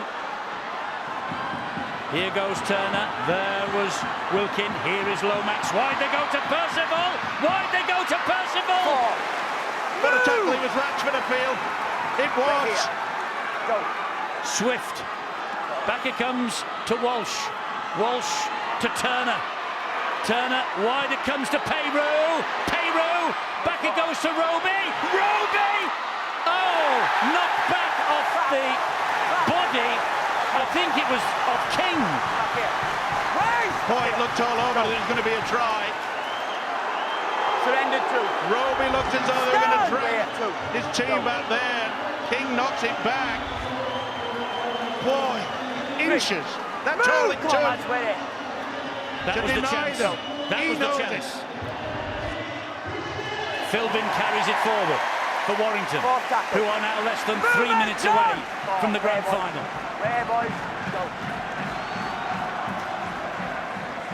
Well, there have been heroes all over the pitch for Warrington tonight. And here goes Gidley, one of them. Oh, that was charged down, I think. Ball hit the man, so this should be Saints. Warrington ball. He's playing the ball. He's got it the other way. He's asking Joe Cobb, the video referee, just to check this. I've given him a call live on field, and he's checking it. Goes to the man. Stewart? He's not charging down there, he's just standing his ground. The ball hits him. He's not playing at that. This should be Saints head and feed. Still nerves are printing. The crowd are expecting it to be head and feed to Warrington. He'll get the message now from Mr. Thaler, and it will go to Saints. So one last throw of the dice. They might need another. Time's still off. Well, it's a golden opportunity when you got the scrum down. Will they do a run around? They've kept Turner very quiet tonight. Looks like Turner's going to get the first receiver. Let's bang properly, please. Come on. Time's still off, boys.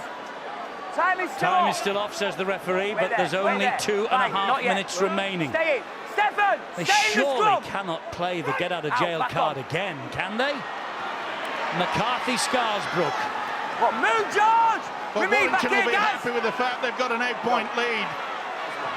And the time might just help Warrington out. But Saints have to score first. This is Walsh. Here is Lomax. Lomax to Jack Owens. Warrington shuttle across and stop the opportunity. George King, who had the telling interception just a few minutes ago. Here is Greenwood now for Saints. Kieran Cunningham looks anxiously at the clock. He knows there's only 2 minutes to go. Dominic Peru, Eddie, I think he's over. He's going to get this. No, he's gone upstairs. Time's off. I have tackled 4. I have no try on field. No try on the field. That's a big call. That is a big call. So it's going upstairs to Joe Cobb to see about the grounding. I wonder what Peru's body language tells us. Stuart, what do the facts tell us? Well, the call came from the touch judge on the side. He felt he was short. He's probably in line. Does it tell us anything? The view we've got, that doesn't show that anything's on the line at that point. So we stay with that shot, with the decision on the field at the moment. What does this show us? Does he get the ball down on the line? Any part of the ball, or to touch any part of the line? That's a try. Does he get it down? Is it down? I think that's down. That is a TRY. I think that's down there. Oh, this is nerve to plenty. Remember, there's got to be sufficient evidence for the video referee to overturn the decision of the on-field referee. I think the evidence is there. That's a try. They're still in with a chance of the Saints. The fans are shouting, "Come on, ye Saints!" And Dominic Peru has probably given them a lifeline with only seconds remaining. That ball's on the line. This should be a try. I'm with you, Stuart. Stuart's convinced, Steve-O's convinced. The only man who needs convincing is Joe Cobb. Remember, it's gone upstairs as a no-try decision on the field.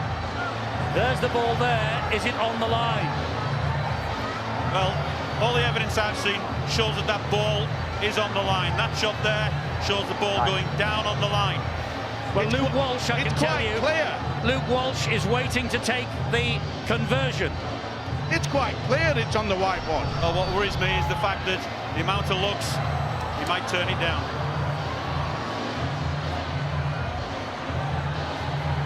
And he has turned it down. And Kieran Cunningham shakes his head and smiles ruefully. Well, there was a try in the corner from Tom Lynham that was never a try in a month of Sundays. And that was a try. That was a try for St Helens, but no wriggle room. No wriggle room for the referees once it goes up as a no try. And no, as far as Joe Cobb is concerned, no clear evidence that that should have been overturned. Well, I thought it was clear, quite frankly. The white ball hit the white. Well, maybe there's another twist in the tail. Lomax, but it's taken over the dead ball line by Ratchford. And they're on the way to Old Trafford. The Wolves are going there. Week on Saturday. Get lining up, buy the tickets. Well, it's a repeat of the 2013 Warrington against Wigan grand final, or a repeat of the cup final this year against Hull. No try, possibly the biggest video referee decision of the season. Well, as you said, no conclusive evidence, Joe Cobb. But Tom Lynham's try definitely was a knock-on. Oh, it'll be interesting to see what Kieran Cunningham makes after this, at the end of this game, because they've run out of time.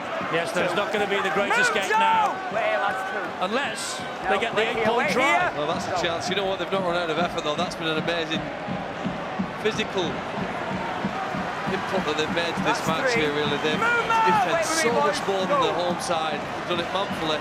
In the end, they're just going to come up short.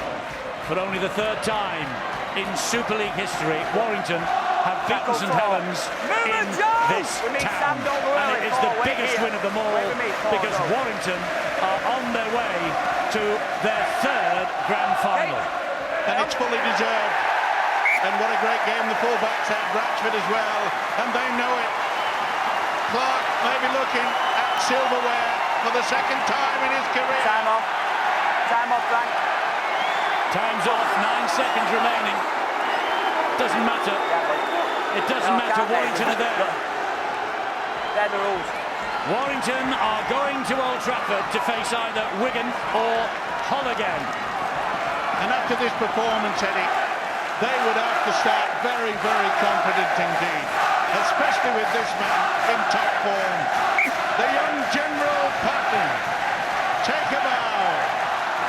Saints will keep it going to the very last second. Greenwood, the siren has sounded. Greenwood plunks the ball down. Ratchford humps it into the crowd. And Warrington are there. The league leaders make it.